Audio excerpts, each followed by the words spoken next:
like this. Hit it. The Roger Report live morning show, weekdays at 9 a.m. Say y'all, I was on Roger's panel a few times and I couldn't take it. The heat. I got out the kitchen. It was hot. I was sweating. I had to get out. He's Roger, and he's right. Check this out.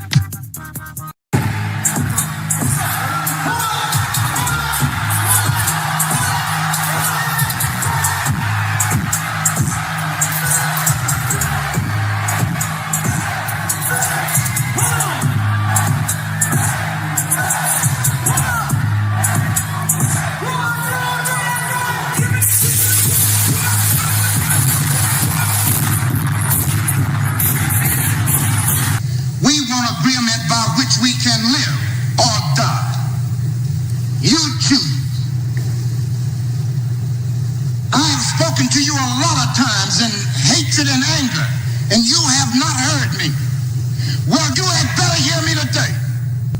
If you won't listen to me when I make an appeal for the Negroes because you have no concern for the Negroes, listen to me when I make an appeal for America. You claim you love America. Well, we love America.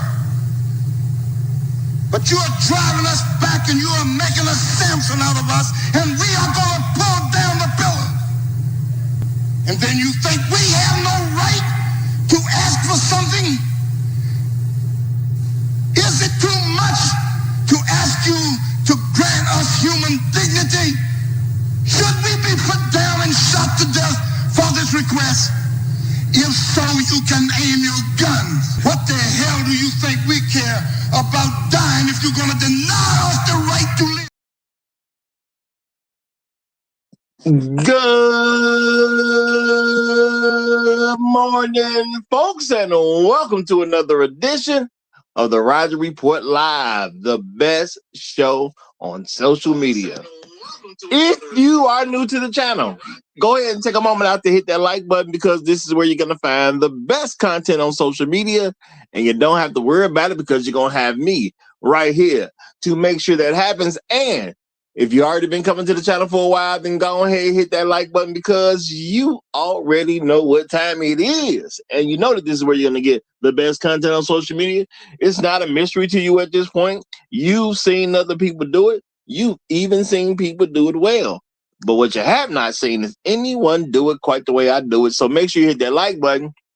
And everyone, yes, everyone, take a moment out to share the content, y'all. There are so many people who need to get great content like this. And it's just a small thing you can do to help the world be a better place. And isn't that what we want at the end of the day? Don't we want the world to be a better place? Of course we do. So share the content now. Share it through your social media. Share it through word of mouth, or even text someone's phone. But do what you got to do to help spread the word. All right, folks, today we are back. Of course, we're going to have another interesting show, because those are the only type of shows I do. It's going to be an interesting show, because I'm going to make sure it is. Point blank, period. Okay, that's just how I get at. Okay, I'm going to make it interesting. But we are going to deal with an interesting thing. We have a funky gay man wants attention from straight men, y'all. A funky gay man wants attention from gay men. A funky gay man wants attention from straight men. Yeah, I know he should want attention from gay men, but no, he wants attention from straight men. It is what it is, okay? All right. Before we get into this, let me say shout out to all the people who come through on a regular basis, who give me views all the time, because y'all make up the fam around here, and I appreciate you big time. Shout out to all the people who leave comments after the stream, because that helps support the algorithm. I appreciate you doing that. Shout out to the people who hype me up every chance they get. I know you can't do it all the time, so if you save it for me, greatly appreciate it. Shout out to all the people who hit that like button to support the channel and help us grow. Appreciate you very much. And shout out to the people who go above and beyond the call of duty to help support what we do over here at the Roger Report Live, the people who become financial contributors over here. Man, can't say enough about how much I appreciate each and every one of you. And remember, all money on the wood is good at the Roger Report Live. So shout out to the sponsor of today's stream, which is going to be Lena, y'all. Lena is the sponsor of today's stream. Shout out to Lena. You are the sponsor of today's stream. I appreciate you. You know, she even joins a panel a time or two, you know, helps, makes for some great content, you know, put out some good ideas that people should think about sometimes. So shout out to Lena. We appreciate you, Lena. Appreciate you, you know, and you're a regular. So, you know, shout out to you, Lena. Shout out to you. All right. And let me get some shout outs to some of the first people to check in this morning, because when you start your show, it's always great to see that you got a few people checking in already ready to support. They in the trenches with you. But y'all know how I go around here. You know how I go. There can only be one. And shout out to what we like to call the Highlander of today's stream. My main man has done it again. Trail Bentley has did it. He's in the building. Shout out to Mr. Bentley, representing as he always does. Hashtag long live habitual line steppers. Hashtag Negroes in the wilderness. Hashtag dignity over vagina. Hashtag Al Gore's babies. Hashtag Hail Hydra. Shout out to you, my brother. Shout out to you. We got Floyd Thompson coming in right behind him. Yay, yay. Glad to have you in the building. Boot Camp is at the cool table. Great to see you. Great to see you. We got SR gave me the glow. Shout out to you. Shout out to you. Yo, he said very sus thumbnail. No, it ain't. No, it ain't. It's very fitting. I promise you. It's very fitting. All right. Shout out to the Great Black Reset. Glad to have you in the building. Shout out to Jay Bones. What's good, Jay Bones? Always glad to see you, my brother. Always glad to see you. We got Bronk in the building. Great to have you. User Op 1 is at the cool table. Good to see you, friend. Good to see you. Music Man 1982. What's happening? What's happening? Great to have you. All my hoes demonetized is in the building. Okay. What's good, my brother? What's good? And shout out to the one, the only J Bones coming through with the first super sticker of the day. And thank you for helping me get off to the good start, my brother. Thank you very much, y'all. Y'all, so we got a gay man, okay, who made a comment because he's been trying to get attention from black men for a long time. He ain't just started, y'all. I went through some of his content to see what was up, y'all. Now, I'll put a link in the description I put a few links in the description, y'all. Okay, I'll put a few links in the description. All right. And I'm gonna say, first of all, shout out to James Baldwin, y'all. You know, one of our grand finale. You know what I'm saying? We've done a grand finale for James Baldwin. Now, you can't see it because, you know, we don't have so many channels attacked. But we honor our greats. We honor our greats. Now, I put something in there by James Baldwin, a black man who loves his people. Okay, a black man who supports his people. A black man that happened to be gay, but still supported his people. Okay. Now, I have to say, I don't know of any particular incident where James Ball, for whatever reason, sold out black folk. I ain't never seen it. Okay. It is what it is. Now, a lot of people, okay, they try to say things about gay. They try to, you know, a lot of people act like you can't make a comment about gays or you can't criticize gays or something like that. Look, man, it is what it is. They just people at the end of the day. Okay, now they live alternative lifestyles. They do a lot of weird stuff, if you ask me, but that's them. I don't trip. It's legal in this country. You know, they can do what they want to do. Okay.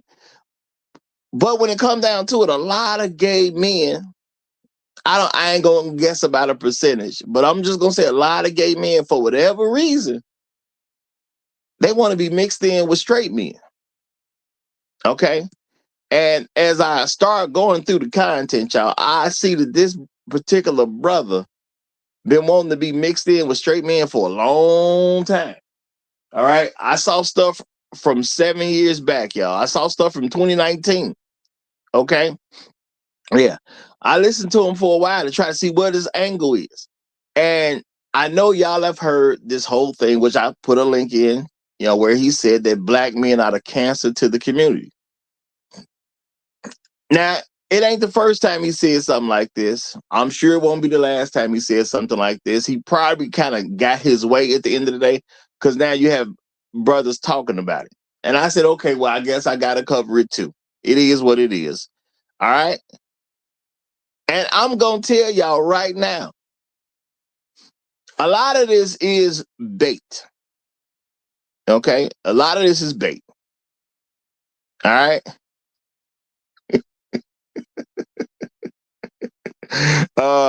Now I'm laughing at all my hosts demonetized. He said the Roger Report. Your research sounds like some colorful content. Pun intended. I get where you coming from. I get where you coming from. But see, this is the thing, y'all. The man made a statement. I said, let me go through to see what's going on, as a content creator, because I am one of the best content creators out there. I look into stuff. I'm not just going to listen to the little clip and act like I'm supposed to react. No, let's get into some background. Okay. So I say, let me see what he's been talking about. Okay. Now, not too long before the show started, I actually dropped something. It's like 27 minutes long, y'all. Okay. It's a very interesting story. Very interesting thoughts that he put together. It included, Kevin Hart when people was talking about Kevin Hart had an issue because he made some jokes about having a gay son long time ago, and he apologized for it. But then, they didn't want him to host the Oscars no more because it came out that he made some jokes about having a gay son. And people started trying to classify that as homophobic. The man just made some jokes about having a gay son. That does not mean he don't like gay people. But this is the thing, y'all. They act like people can't have a preference on whether you should like a gay son or a straight son. Man, that's people's preference. How you can like all this other stuff, but you can't have a preference about your own son? It don't make no sense at all. And even he mentioned that, hey, they wanted Kevin to apologize twice. He had already apologized for it. Said something about how he didn't see it at the time, but he understands it was being insensitive to people and all this type of stuff. So he apologized. And now, because he was supposed to host an award show, they was like, well, you're going to have to apologize again. And Kevin's like, why I got to apologize for the same thing? That don't even make sense. I already did that. So Kevin chose not to host the award show rather than apologize again. And he criticized him, saying, hey, they didn't take the award show from Kevin. Kevin could have apologized the second time, and he could have did the award show. As if Kevin got to keep apologizing over and over again for the same thing. This what type of person we talking about. He was just like, hey, if Kevin want to do it, Kevin needs to apologize. And he said it in the context that Kevin just should apologize again. Now, this guy, he got some background in show business, y'all. Y'all know where I happen to find him looking through the content. Y'all know where I happen to find him? I found him on Fox Soul. Fox Soul. Something black women ain't just full on promoting. They let it slip. Yeah, they let it slip that black women, according to how they see it, have nothing to do with the black community as most people know it to be. Okay? As most people know it to be, they let it slip out. The black women don't even see themselves as part of the black community as most people see it to be. Now, of course, I told y'all how it truly is. The black community is split between two major subsections. There are black men who believe in black men leadership. They are respectable, they are productive, and they are functional. Okay. They have wives and they have children that live in their home. That is a major subsection of the black community. The other major subsection of the black community is a anti-family, dysfunctional single mother community where they like chaos. They cool with it. They enjoy it. They want to spread it around. Okay? It is what it is. All right? Now, this particular gentleman, based on what I can tell, he likes dysfunctionality. If it's about being dysfunctional, he with it. Okay? Now, he likes some dysfunction covered up a bit, but he likes dysfunction. So he made a statement trying to draw people in. And honestly, it's just an attempt to get people to criticize gays. Okay, well, that's part of what it is. I'll say that. It's an attempt to get people to criticize gays. And if y'all don't know, this is what people do. It's a woman's tactic. I'm gonna say that. Now, did he get it from hanging around women too much? Hey, I don't know. Probably. What do a lot of women do in social media that they've been doing for a long time? They will do something, and then if you respond to what they did, they would then play victim and try to get you off social media. So I think he was doing somewhat of the same thing. Not saying that he would go out and report people himself. Not saying that. But when you have a large following, other people who follow you would do something like that. Because I'm going to suspect that most of his following is women. He's a gay man. Most of his following is probably going to be women. Let's be realistic about it. Okay? Yes, Gyogamy, that's the exact thing I'm saying. Yeah, rage baiting. All right? And I even looked for what he was talking about. I found the clip, y'all. I posted that. The whole conversation, didn't see it. Okay? So there could be a whole conversation somewhere that I just didn't see. But I did look. But I looked through some content. And as I say, y'all, I went back 7 years. Different things that he made content about. He ain't just started not liking black men. Okay. I will give him that. 7 years ago, he was still saying that black men are cancers to the black community. All right. And he did a very interesting tactic that I think a lot of people going to go for, because people fall for certain stuff because we don't really think about it, and we don't think about the context of what people are doing. And he said this thing about, black men are a cancer to the black community. Now, it's a nonsensical statement. But what do people do? They start defending themselves because they feel like, hey, you shot at me, I have to do something. Now, realistically, he did shoot. Okay, let's keep it real. It's not like he didn't shoot at black men. Yeah, he proverbially, he definitely shot at black men. And I'm pretty sure a lot of black men start dealing with this nonsense concept that black men are the cancer to the black community. Now, does he actually believe that? I don't think he actually does. I'm going to tell you this, y'all. He comes off as a pretty intelligent guy. And I'm going to say this. Why do I believe that? Because to me, he comes off as a guy who's trying to deceive people about certain stuff. And he does it like right in your face. So I don't think it's out of stupidity. Okay? I don't think it's out of stupidity. Listening to some of the stuff that he would say, I saw him say basically that you can argue a position and show people the truth. I mean, and because they don't want to come off that position, they just not going to change their mind. And as soon as he said that, he did the exact same thing that other people do. He took a position that does not belong in truth, and he kept that position. Even though there's evidence that says that's a false position. So either he just stone cold crazy, which I don't think he is, or, he know how to lie a little bit. He know how to lie. Okay. Now, this is the thing. Okay. This is the thing. Okay. He wants straight black men attention. He's been saying stuff trying to get straight black men's attention. I think we just got to the point where he finally got what he wanted.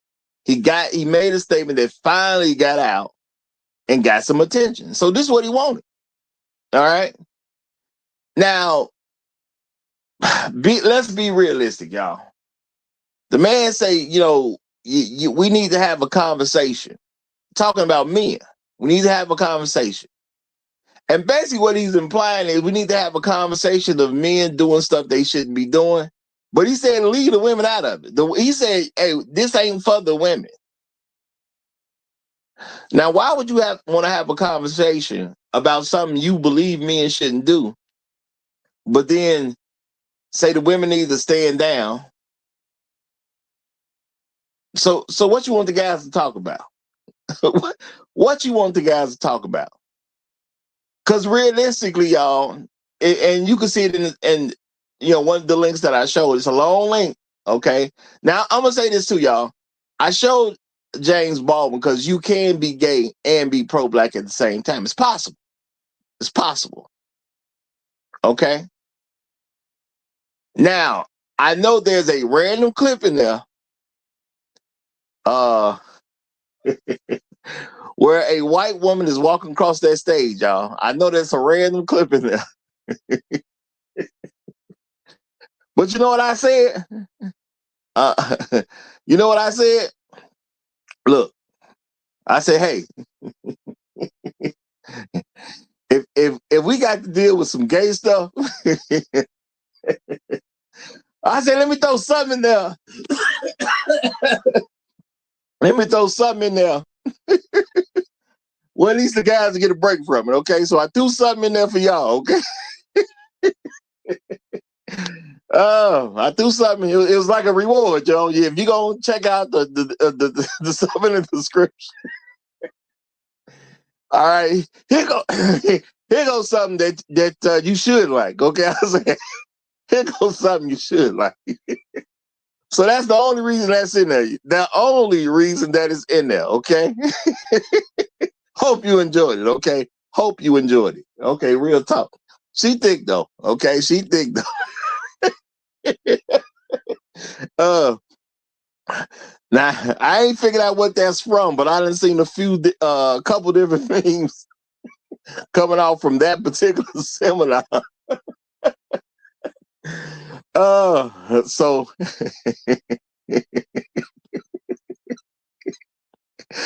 shout out to you, Afro Merchant. He says, thank you, Roger. You're a scholar and a gentleman. Man, I try. I look out. You know what I'm saying? I got, somebody got to say, what about the homies, though? What about the homies? Okay.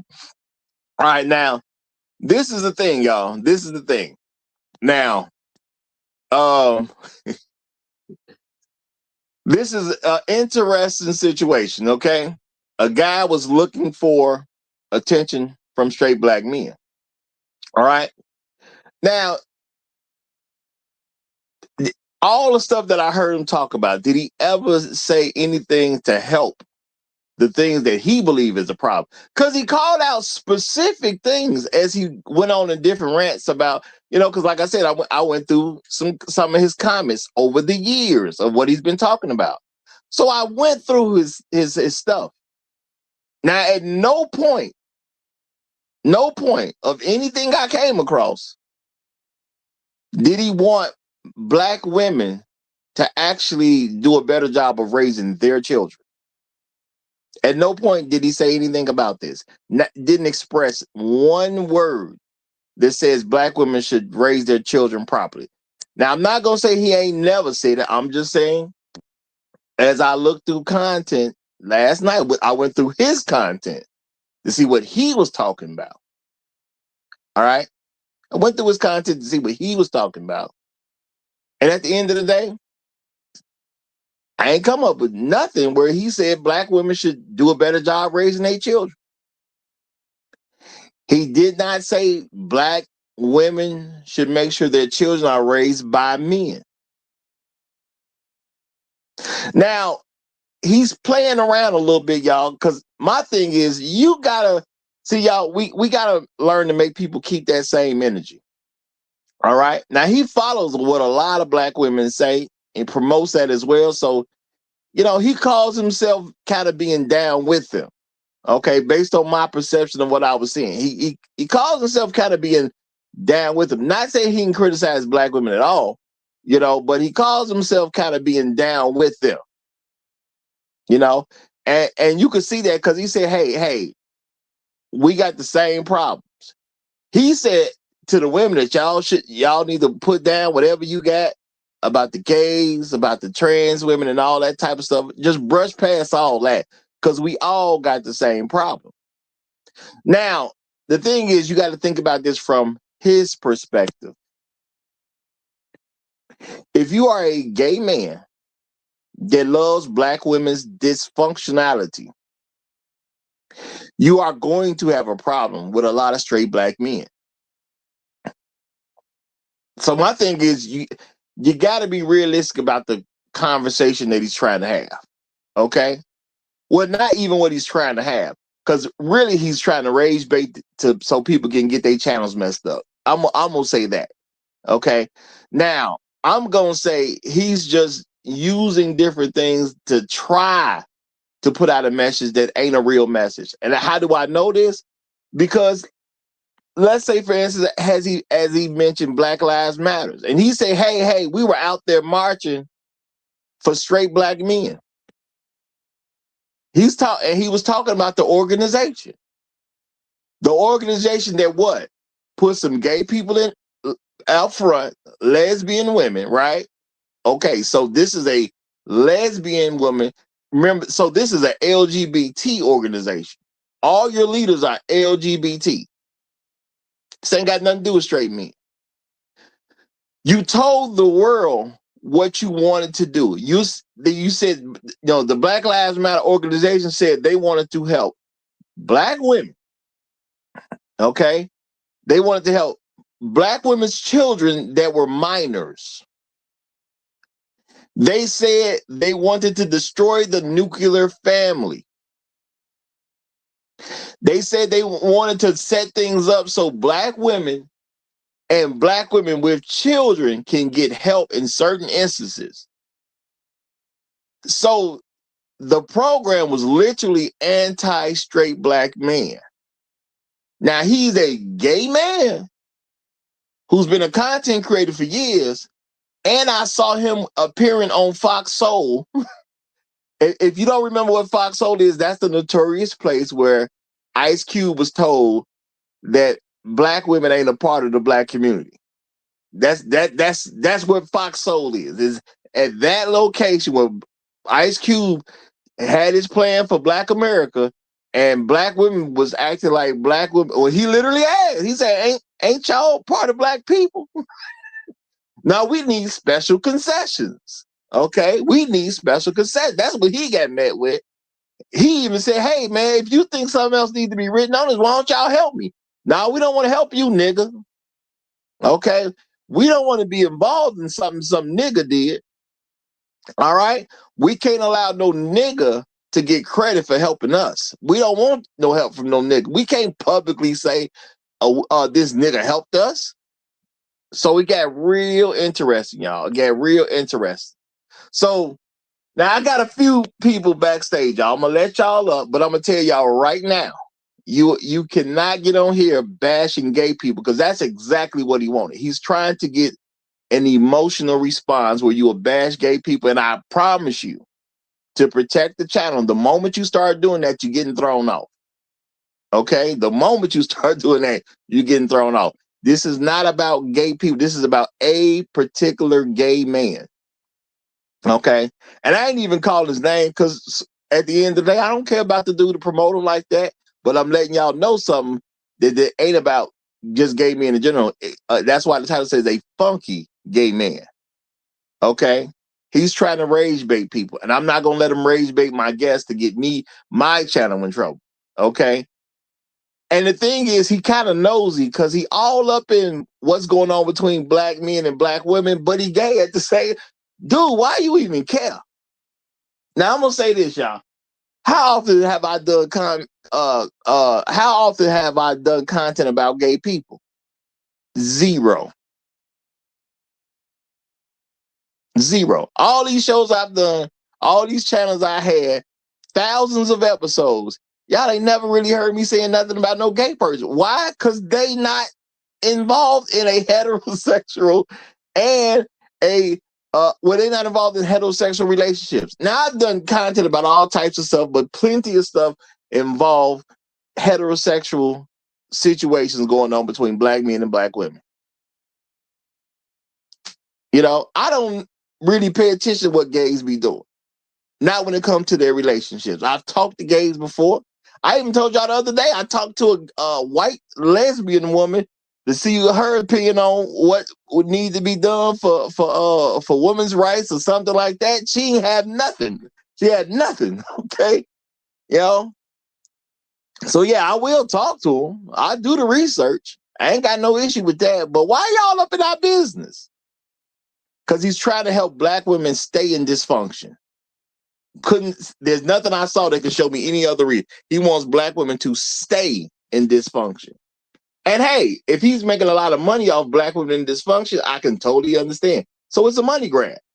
Okay? It's a money grab. I get it. But since I got some guests here, I'm going to go ahead and let these guests get the mic. 2-minute opening statement for each of you. We're going to start with my main man, AL. Go ahead, my brother. Good morning, Roger. Can you hear me? Yes, sir. I can hear you. Peace to the panel in the chat. Long live the habitual line steppers. You know how we do. Yay, yay. Well, since you stressed all of that you don't want to let whatever get out because you don't want to get demonetized, I'll spend the rest of my 2 minutes because I am totally heterosexual and I'm totally homophobic, and I will let you know that off the rip. So I'll spend the rest of my 2-minute intro in respect to you by not saying a damn thing. And I'm not going to say a damn thing on this subject at all, period, because I'm against what he's speaking. I listen to what he said, and I don't like nothing that he had to say. So I'm going to spend the rest of this session in silence and protest. Okay, well, I appreciate that because trust me, brother, it's definitely a rage bait. That's what he's doing. He's definitely rage baiting.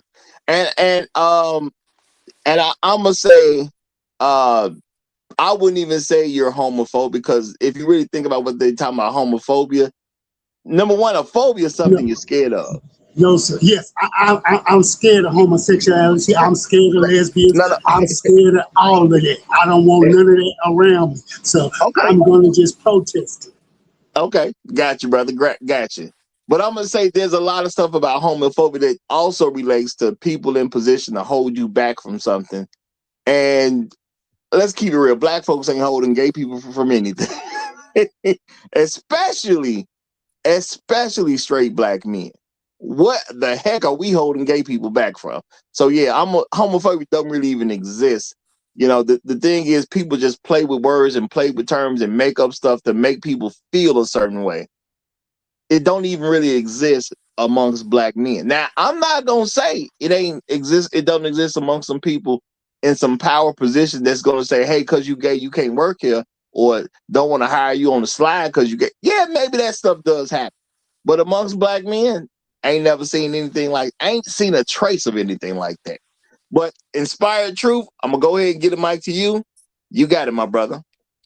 All right. I hope everybody's having a thrilling Thursday. Peace to you, Raj. Peace to the brothers on the panel. Peace to the chat. Oh gosh, like I gotta circle back on those links real quick, but I gotta get into my bag real quick because like people will just kind of say anything, like they don't necessarily know what they're talking about, or sometimes that maybe they do know what they're talking about, which makes it sound even worse. Like, first of all, like calling straight black men of cancer is outrageous, but you have to kind of stop and think about like what a cancer even is. Like this is something that occurs when you have oncogenesis.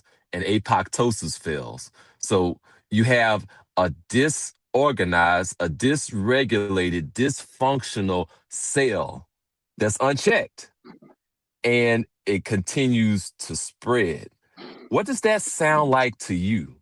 Like when you go back to what was actually said, in some ways it kind of sounds like a projection, because what what he's talking about is basically dysfunction and wanting to promote dysfunction while calling us dysfunctional.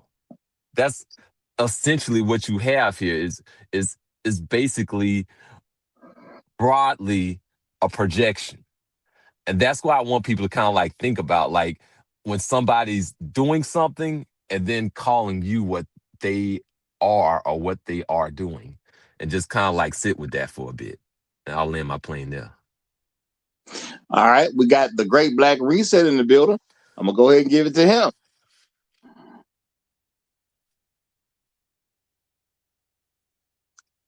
I can't hear him. No, I don't hear him either. The Great Black Reset.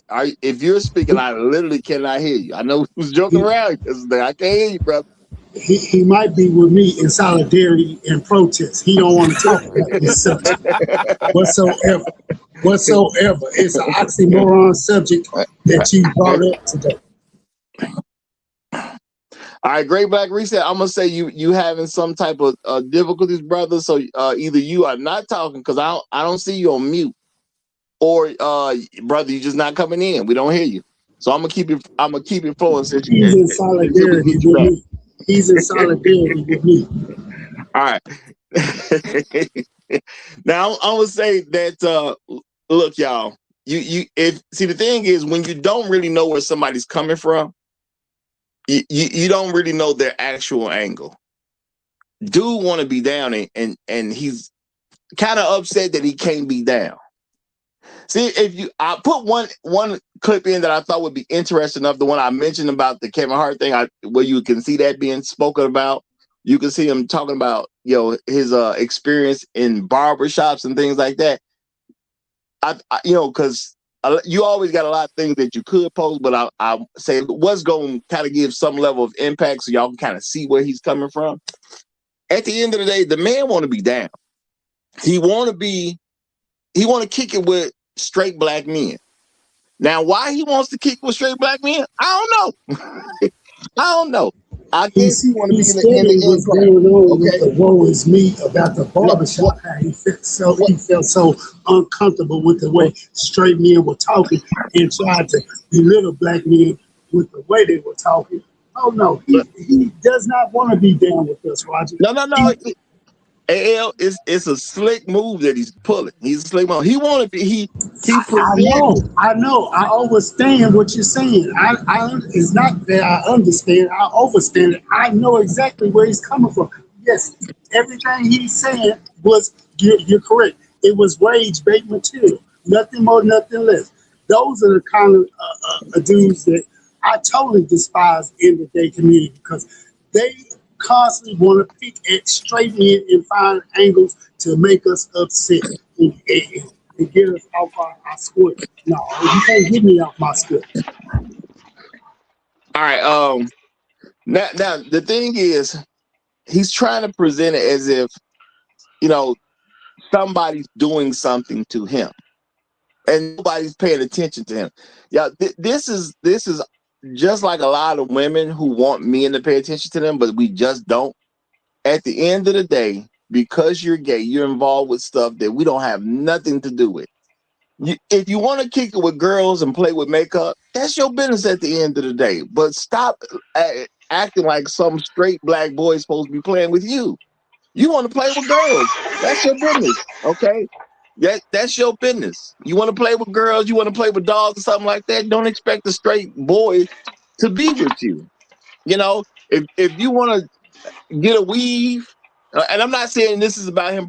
This is just a general thing. If you want to wear a weave as a boy, cool. If you want to go to the hair salon and hang with people gossiping and all that type of stuff, cool.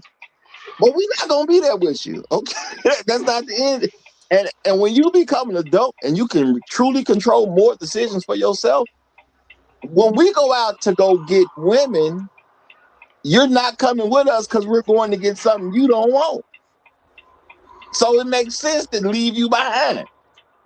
At the end of the day, you got to pick your side and be okay with your side. If you pick a side that you're not okay with, that's your own issue.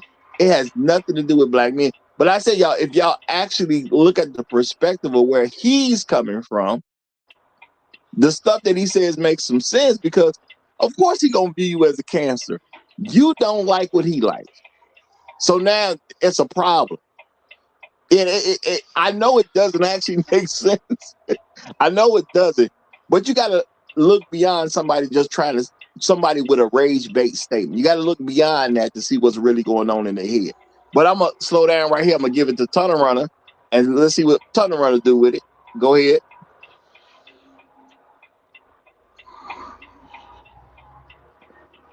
Tunnel Runner, you on Yo, mute? let me come back to me. Come back to me. Come All back to right. me. Come back to me. All right, the Great Black He Reset. was in solidarity with me. Yeah. The Great Black Reset. We're going to try you again. Go ahead. Okay, I'm sorry. I had got a call, so I dropped off the first time. But I'm gonna ask a very dangerous question. Can y'all hear me all right? It is getting to be a That dangerous was a question, but dangerous question. Yeah, we we can can hear hear you No, I all can't right. hear you. Yeah, it's so dangerous. Can't we hear can things. Hey, You know, hit the hey, reset button boy, on yesterday. hot sauce don't mess us up with that one there, boy. You gotta be careful around here. You gotta be careful around here. But no, so I have an interesting perspective about this particular gentleman when it comes to this particular topic. One, I don't know who this guy is. He just became popular, I guess, because of this question or this thing that he's proposing. Two, he's looking at this entirely wrong. He's saying that the cancer in the black community are straight black men for whatever the reasons are, which seem to be foolish. But what I don't understand for him, he is saying that he's agreeing with women or taking the side of women, but black women often use gay epithets to demean black men. They call us all type of homosexual and homosexual adjacent things to demean black men. So it would seem to me the cancer are the black women who are mistreating gay men by um, using straight men as a target for gay epithets. And like when is this guy gonna open his eyes and understand that the cancer is the women? They don't like none of us. They don't like the straight men and they don't like the gay men. Hello. They only Hello.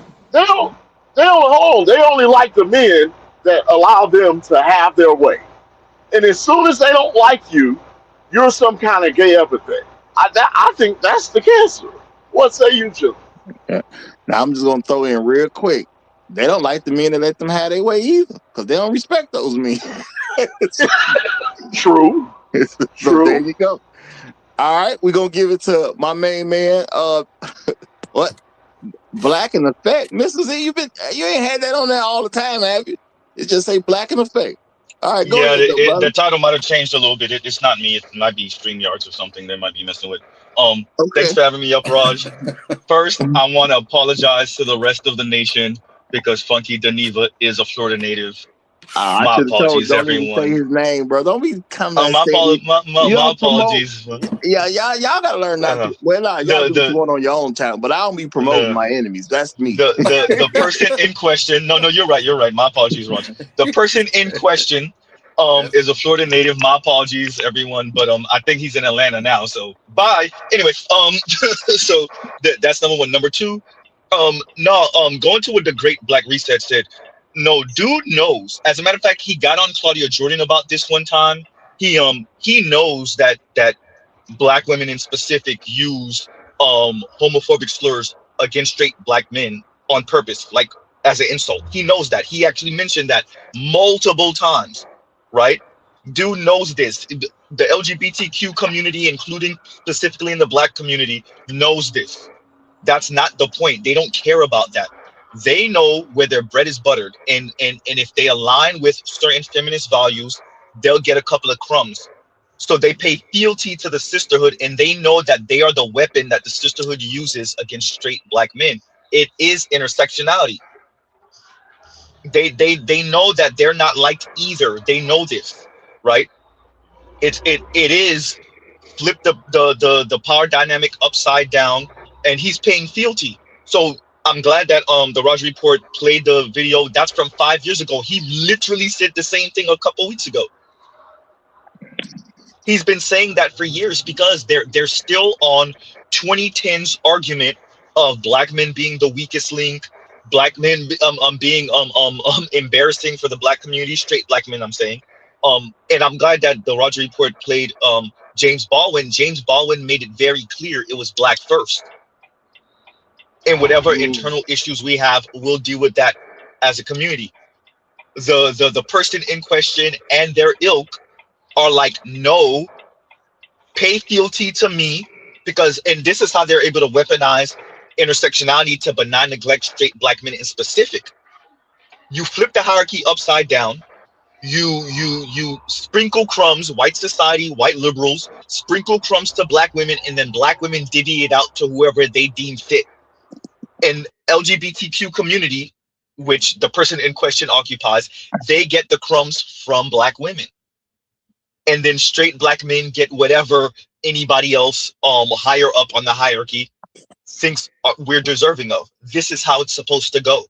Funky Deneva appreciates that. He's going to pretend like he doesn't get it. He knows that that his presence is weaponized against the rest of us, and he appreciates that, and he uses it accordingly, him and others.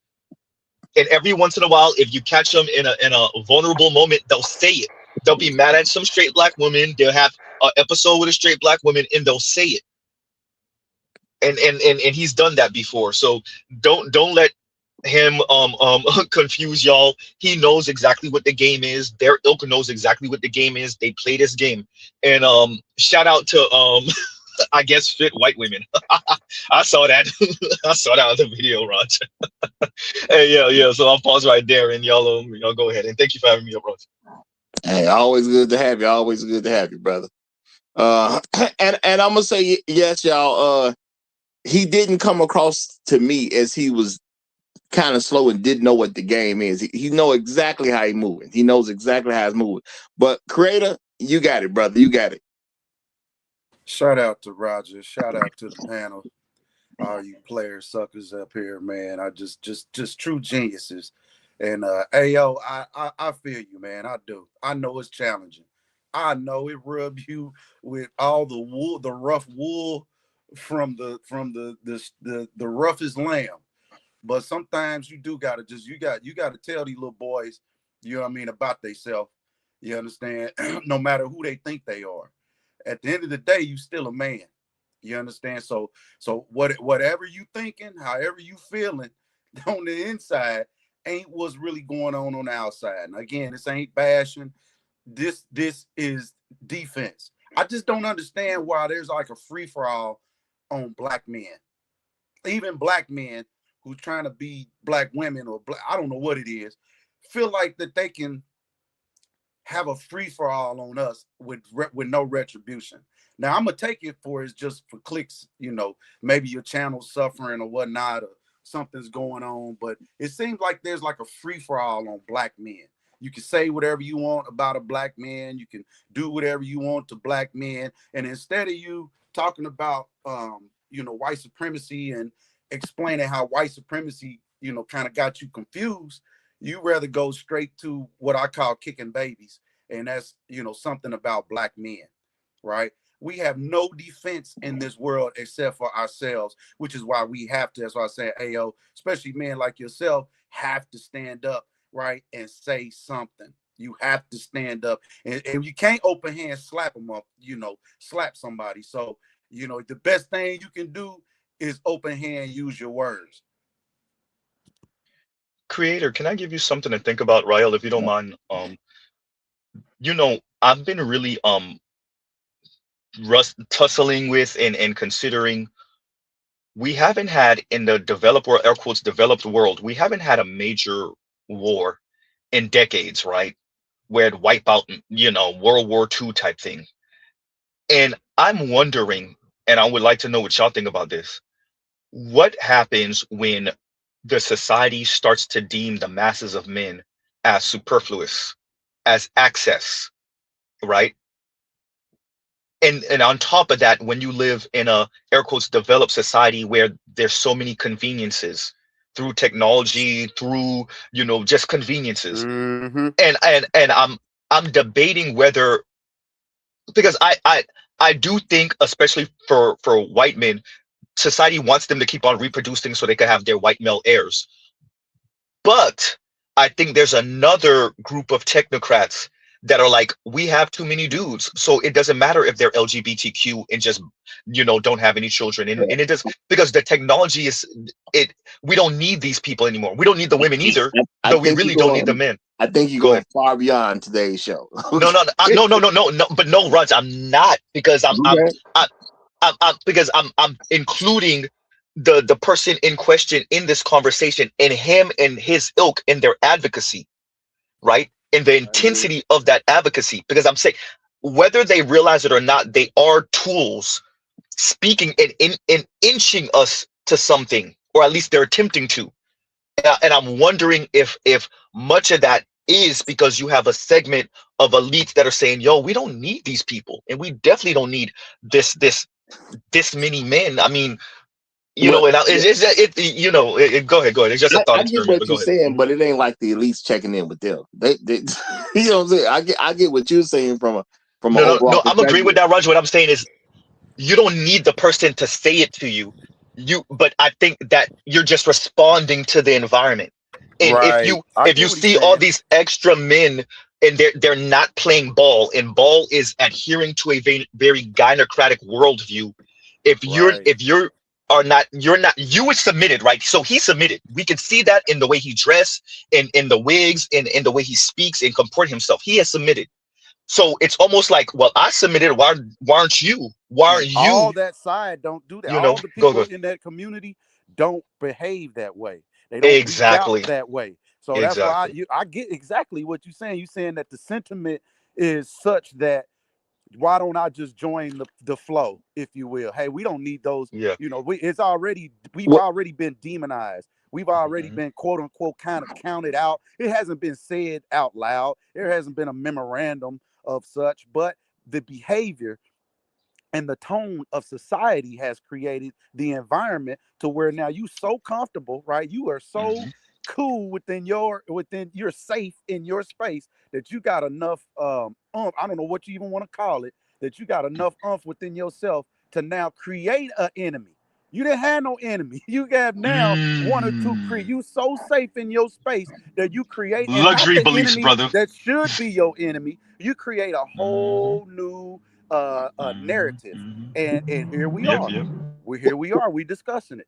Well, he is trying to create enemies. I'm gonna tell you that flat out hand. That he's definitely trying to do that. Now, how it's going to affect with the military and all that. I think that's what I'm saying. I believe that's going beyond the show when it comes to him, because he ain't thought that far ahead at all.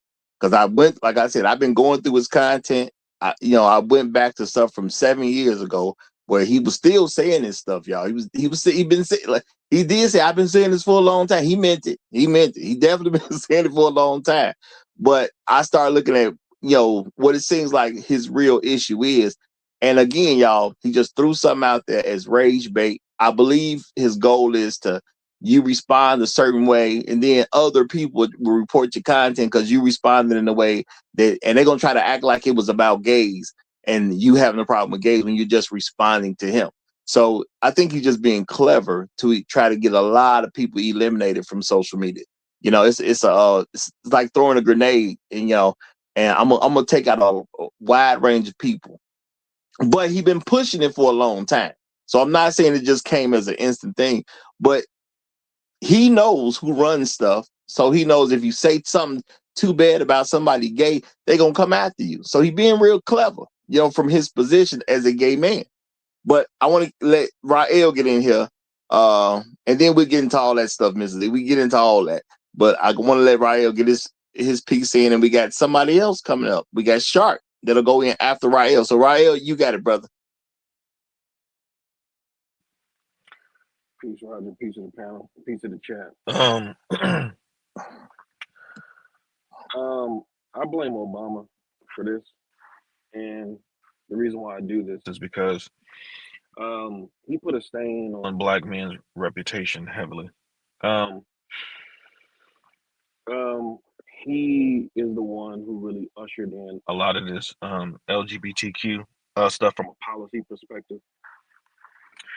Obviously, gay marriage came into existence during his term, and it's the funniest thing because you would have thought there would have been so much pushback from black people as a collective, since majority of black people claim that they're Christian, but it was none like that. And so he had some remarks last year where he talked about how and I quote, he suggested that young men, including black men, benefit from having gay mentors and friends to foster empathy, kindness, and diverse perspectives. Now let's stop it right there. Black men don't need gay mentors to have an evolved perspective about life. Like, gay people are not the arbiter of whether you're evolved or not. And the reason why we know this is because even when it comes to white people, let's take it away from black people. Even when it comes to white people historically put them in their position was considered a psychological malady. Okay, it used to be considered a mental health issue. So even historically, white people have not really agreed on how to view homosexuality. So unfortunately, it's a monkey see, monkey do type stuff because, as much as black people follow a lot of white liberals, since it was changed, since a lot of black people lean that way, they've adopted that frame of reference in terms of how they look at this particular issue. But even amongst white people, there's no consensus there. There were plenty of white people who was against gay marriage. I don't think most black people were, though, as a collective. I just don't. And I'm saying this because we as black men got to be very careful in terms of who we support politically, man. Say what you want to say about the orange man. When it comes to this type of stuff, like, he has been pushing real hard back against this type of stuff. Because they've seen how much this particular group of people has gone so far to really kind of ruin a lot of things. Much of the policies that you see in school education are really pushed by a lot of these types of people. And when they put somebody out here that's black that pushes this, they try to make it seem, especially when it comes to saying things about black men, your response is considered a lot of times homophobic, and then they'll try to paint you in that box and ostracize you. But a lot of this stuff is not just, it's not just about just homophobia per se. It's about what kind of agenda are they really trying to get across using this particular lens, to get it off on. Many people will push things like this type of person is talking about, but they're really trying to really slide some other stuff beneath than it's just something gay. So you gotta look at it. Okay, this is a gay person saying this, but what is he really trying to get across? Because he shouldn't even have no conversation about heterosexual relationships between black men and black women. He ain't having those conversations about white heterosexual men and women. Why he ain't got nothing to say about them? You know what I'm saying? Why is it about black men in women? Like, why is he even involved in that type of conversation? All right, and I'm gonna say that's a very good point. And everybody read the private chat. Everybody read the message I put in the private chat. Okay, um, and we're going to give it to Shark Sims, who has come up, and then I'm gonna kind of get in a little bit, and we gonna get into a lot of stuff here. Okay, Shark, you got the flow, my brother. You got the flow. Hey, what's up, Roger? What's What's up to going the on, brother? chat? What's up to everybody on the panel? How y'all fellas doing? Um, I always tell when I meet those type of people, especially the ones from that look like us. I always tell them, don't ever forget you a black man first. You know what I mean? Like, then you're gay. The world don't care if you gay when they chasing you down the street. They just chasing a black man. And I always tell them, like, don't cut your numbers to have you over there across the street by yourself. I don't care what you do with in your bedroom. But at the end of the day, we all black. And that's how I measure them. I always ask them, are you gay? Are you a gay person, or are you a black gay person? And if they don't say black first, I don't mess with you. I don't mess with you. I don't know who told you you on your own island just because you be wilding, but you want to do that, we'll go over there. I can't defend you. I can't help you with nothing. We not alike. You know what I mean? And I thank Rael for bringing up the pink president, because I told y'all before that straight men don't defend stuff like that. That man wrist is broke, and he brought in all of this crazy stuff, and we had to get a crazy president to come and try to put an end to it, and it ain't gonna end. It's gonna get worse and worse because it is a form of population control. Bad, you know what I mean? So it is what it is. They just gotta realize they black like us. Don't the people who hate black people don't look and be like, oh, that's a gay person. They not black. No, they say, oh, that's a black person. Hang them. All right. In my train with that my 2 minutes. All right. Due to time constraints, I'm gonna let Inspire Truth go ahead. Then I'm gonna get into it. Go ahead, Inspire. All right, yeah, I just got one more thing before I gotta roll out. The thing, I don't know if you all kind of like thought about this, but like the reason why Raj, could I chemo say this while we're waiting on Inspired Truth to We something hear that Shark Inspire Sim Truth. said? You cutting Oh, him I don't off. hear him. We can tell. My apologies, Inspired Truth. I didn't hear him. Oh, my bad. Okay. I don't hear him either. Oh does Lord. anybody hear me? Shark know what's going. No, Shark. Y'all Shark crazy. Oh, you playing. playing? No, Huh? Now, Shark. now I hear him. Now I hear him. I hear him. I hear him now. I hear him. Funny. Go ahead, Inspire. Oh man, you ain't no Not good. again. Not You got again. Man, y'all gonna have people going crazy, man. Yeah, Phones off. Mrs. Like, Z was being honest. Mrs. Z was being oh, honest, but okay. I know Shark was. I know Shark was. All right, I got you next time, Shark. I got you.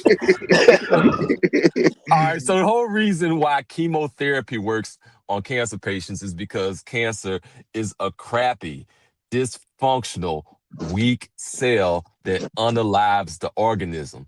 If you actually said that to a person Don't hey like, hey hey huh? oh you kills the organism. We can't we not gonna talk like idiots over here. We not gonna do that. It kills the Oh, okay, organism. Yeah, we ain't okay, gonna talk like idiots over here. okay, it kills the organism. All right. So if you actually just said these things straight like that to a person, those would be fighting words. Like off top, off the rip, that would be fighting words. But because we have moral asymmetry mixed with an internalized prestige map, we allow certain people to say certain things, even when they're particularly egregious, like this particular individual can say something that's particularly egregious. If it were coming from somebody else, it would be taken a completely different way because of the difference in the prestige that we map onto the individuals because of this whole framework of intersectionality. Like, there's a difference between what two different people can get away with saying, and outside of that structure, it becomes fighting words, and it is open antagonism, and it is kind of throwing the rock and then hiding your hands and then acting like it's all good to do that. But that's what I had to say to kind of, set the tone, let people think about it, let people sit with it. I hope y'all have a great day. All right, brother. Appreciate man. you, and take it easy. And I'm gonna say, yeah. The thing is, and it's really about is if a white man says, see, a white man can't say that and then not be seen as a racist. It's the true concern, okay? Or a white woman should be seen as a racist. But at the end of the day, this is what's taught in America, okay?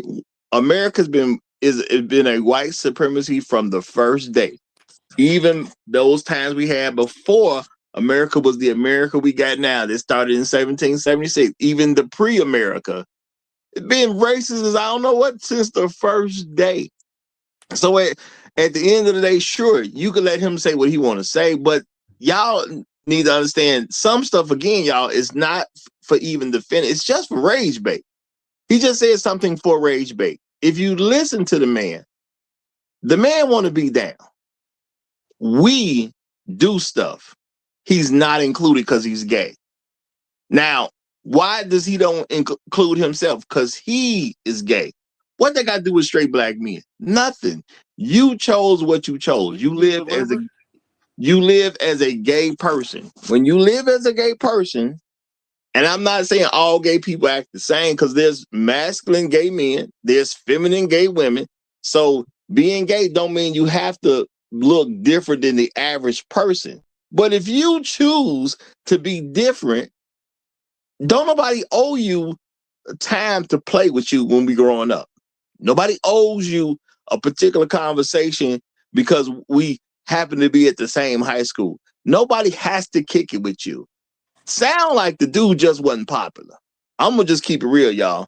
Sound like the dude wasn't popular. No, I'm serious. That's why I went through his content. To me, he comes off as a person who was not popular. He wanted to be more popular with the people he was around, but obviously they do different things, so therefore they're not going to do it with him. How are we going to go out and look for women together and you gay? I'm going to the bar so I can hit on women. You coming with me? Of course you're not, because you ain't trying to hit on women. So why would you be with a group of people trying to hit on women? You're not, which means, see, in his mind, that's I'm being excluded. No, bro, you chose something different. You live a different kind of life. I can't have you in my world if you can't abide by the rules we doing. When you go to an amusement park, they say, hey, you got to be this height to ride this ride. That's just how the game go, man.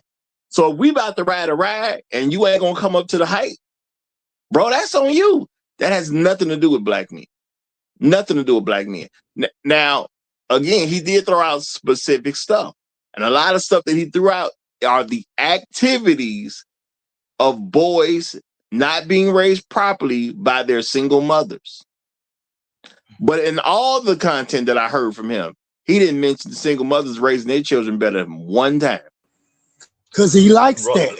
He likes that dysfunction that they do and the way they raise them boys. Because he wants to bring them boys into his fold. That's his ultimate agenda. If you can't see it, something's wrong with you. Raj, I think it's perfectly emblematic when he was saying, I've been in barbershops and I've been in hair salons. And if you see the way he spoke about barbershops, right? The men are barbaric, essentially, is what it came down to, the person in question. And he had nothing to say about hair salons. That lets you know where his allegiances lie. We already know he's not a rational actor, or at least a fair actor. We already know that. That's not what I'm trying to establish. What I'm establishing here is how he plays the game. And this is much of the reason why, for all the LGBTQ men out there, this is why you see straight men look at you sideways, if at all. Look at you suspiciously, if at all, because what the person in question told you exactly. If you tell me you've been in barbershops, you've been in hair salons, your critique, any type of sexism, any type of homophobia, or whatever the ism or phobia is, it's all the men, it's all the straight men. You've been in hair salons and you didn't hear anything homophobic? Really? A black female hair salon? You've been in a black female hair salon and didn't see or hear anything phobic, anything ism, no sexism, no anything. No, that lets us know, and that is why you're not invited to the cool kids table. No, You perfectly embodied that when you said I've been in barbershops and I've been in hair salons, and all your critique and all the barbarism and all the weirdness and all the that's all straight men, and straight men have to have a conversation. Now straight men have to have a conversation about what exactly, about what exactly. Not being air quotes the right type of ally for people like you who have an issue with straight black men not kissing your rear end. Nah, how about not? but But I'll pause right there. Mr. Z, black women embrace black women, which would be the beauty parlors out here. They embrace that to the fullest. I- one out of 10 black females I will hear speak against that. The rest of them embrace it fully. Remember I told y'all about the time I'm at the bar and the one and the dude is the whatever he is saying the B word all day every day, just calling them bitch, and they talking and all. And I'm like, yo, how come he could say it but I can't say it? And they like, oh, it's like he a sister, and I'm like, what the? In group privilege. In group privilege. So he could be up in the beauty parlor and he ain't gonna say nothing Mm-hmm. bad about it because they embrace him. Mm-hmm. Exactly. They smoke with them niggas, all kinds of stuff, B. Well, Z, the what reason did, I what did you put one call of it, the clips Mr. in, Z? What did you call it? What did you call it? What is that? That privilege that you said they could use. they say in group privilege. It was in group privilege. But He's in I their don't want group. to be in that group. Yeah, he's in their group, so therefore, you know, the women gonna let him say certain stuff that a straight man they Mm-hmm. gonna have a Mm-hmm. problem with a straight man saying because to them he's in the group. Now, as a straight man, you're not in a group of black women, which is Yeah, he cool because sold out to the He's been gynocracy. jumped in. yeah, He but He's sold out been to the jumped in. gynocracy. when So when I, therefore he gets certain rules and regulations. They allow him to play with, you can play with us now. He get to play with them in their sandbox. But as long as you follow their rules, you can play with them in their sandbox. We don't play with them in their sandbox. You know what I'm saying? It's hard. We don't even play in sandboxes. We building buildings in your sandbox. So long as y'all over there playing, kicking your feet and getting dusty, it's okay. The minute we start talking to make solutions and holding people accountable and start talking responsible, all those ability words, oh man, you the enemy. Off with your head. absolutely, and see the thing is, like I say, y'all, his goal is to get people in trouble. He, that's one of his goals. He don't like us. Now I'm not gonna say he said this because he like us and and he just playing the game. No. He been not liking black men, just like every other white supremacist in this country. White supremacy have always been geared toward black men. Point blank, period. He don't like us either. And I've said before, if you are a regular person in the United States of America, you are going to be in schools that they teach you white supremacy. You're going to watch television shows with white supremacy messaging. You're going to get movies with white supremacy messaging. You're going to read magazines with white supremacy messaging. You're going to read books with white supremacy messaging. So he's just a guy that took it. And at the end of the day, was he ever in barbershop? I'm gonna say it's possible that he's been in barbershops, but let's be realistic about it, y'all. When a kid goes to a barbershop, do we know the kid is gay? Of course you're gonna know. Because number one, you're gonna pick it up based on how he acts anyway. Because what's a kid perception of being gay? A child's perception is do like the other people do that are in my group. So if he like boys, who likes boys? Girls do, which is why young people would do things from a more feminine perspective. Now I understand they're not going to teach you in psychology or anything that I know of, but that doesn't stop it from being legit because kids copy stuff. Well, These you are the got people who like boys, so I'm gonna act like them. well, hold on, Roger. You got to keep in perspective that okay, so I'm Gen X, so um, we got to look at this from a generational perspective too, because a lot of these people are coming from generations where they had books uh, prescribed to them when they were in elementary and elementary school specifically, that taught them that it was okay for two dudes to raise a boy together. So they are desensitized against it, and especially if you're single, if you're single mother raised, most of these females we see with the test scores, they're not engaged in the actual education of their children. They don't go to PTA meetings. They don't know what kind of books they're reading. So by the time they get older, they're looking at this as a normal lifestyle type of thing. Were they already, was it in their gene code to already be leaning towards that? We don't know that. All we know is what they were exposed to at an early age. And I would say millennial generation on down, many of them have been exposed to that type of literature in school. So for them, it's a norm. It's a norm for them. It's not like when we were coming up, being on that type of stuff, man, got you beat up. I mean, just that's just the era that we came from. But coming after Gen X, it was a different ball game, and they were trying all types of things, having, these people having, trying to get, boys to play with dolls and girls to play with footballs and all this other type of crazy stuff. Like, so we got to look at this from a generational perspective too, and who I keep saying, man, from a political standpoint, even if you go back to the 90s, you have people like John Lewis, who was supposed to be with Dr. King and all of them, who were actually pushing. He was actually one of the few people who was against the Defense of Marriage Act, because back then they were trying to push for, gay marriage back then, and he supported it. And so you got to look at it from that particular perspective, because a lot of times how black people are viewing things, they're viewing it from the top down. They're taking their cues from a political structure, and then they're accommodating or uh, uh, uh, uh, uh, uh, accommodating them, and then they're actually changing their inner dynamics in terms of how they look at these particular type of issues. Well, I'm gonna say one thing as a I correction, want to get in because after you, Roger. all right, because you said, being on that type of stuff would get you beat up back in the day. When you came across like you were purposely doing something that the group didn't agree with, that got you beat up. But I don't want nobody to interpret that as you got beat up for being gay, because let's keep it real. Nobody got beat up for being gay. Now, and I'm saying this because a lot of gay people will say this type of stuff. Nobody got beat up for being gay. Gay people have done a lot of wrong stuff, just like straight people have done a lot of wrong stuff, and you got beat up for what you did. But nobody got beat up because they were gay. Okay, you possibly got laughed at because you were different. Everybody who was perceived as different got laughed at. Everybody got jokes cracked on them and things like that. So I would give you credit. You might have got some jokes cracked on you because you was gay. But guess what? Straight people got jokes cracked on them for being gay too.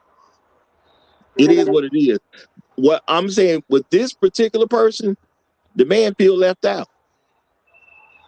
And that's really where a lot of this comes from. So he wants to side with women because he believes he's left out. He's done a lot of content and say where, black men basically not supporting them.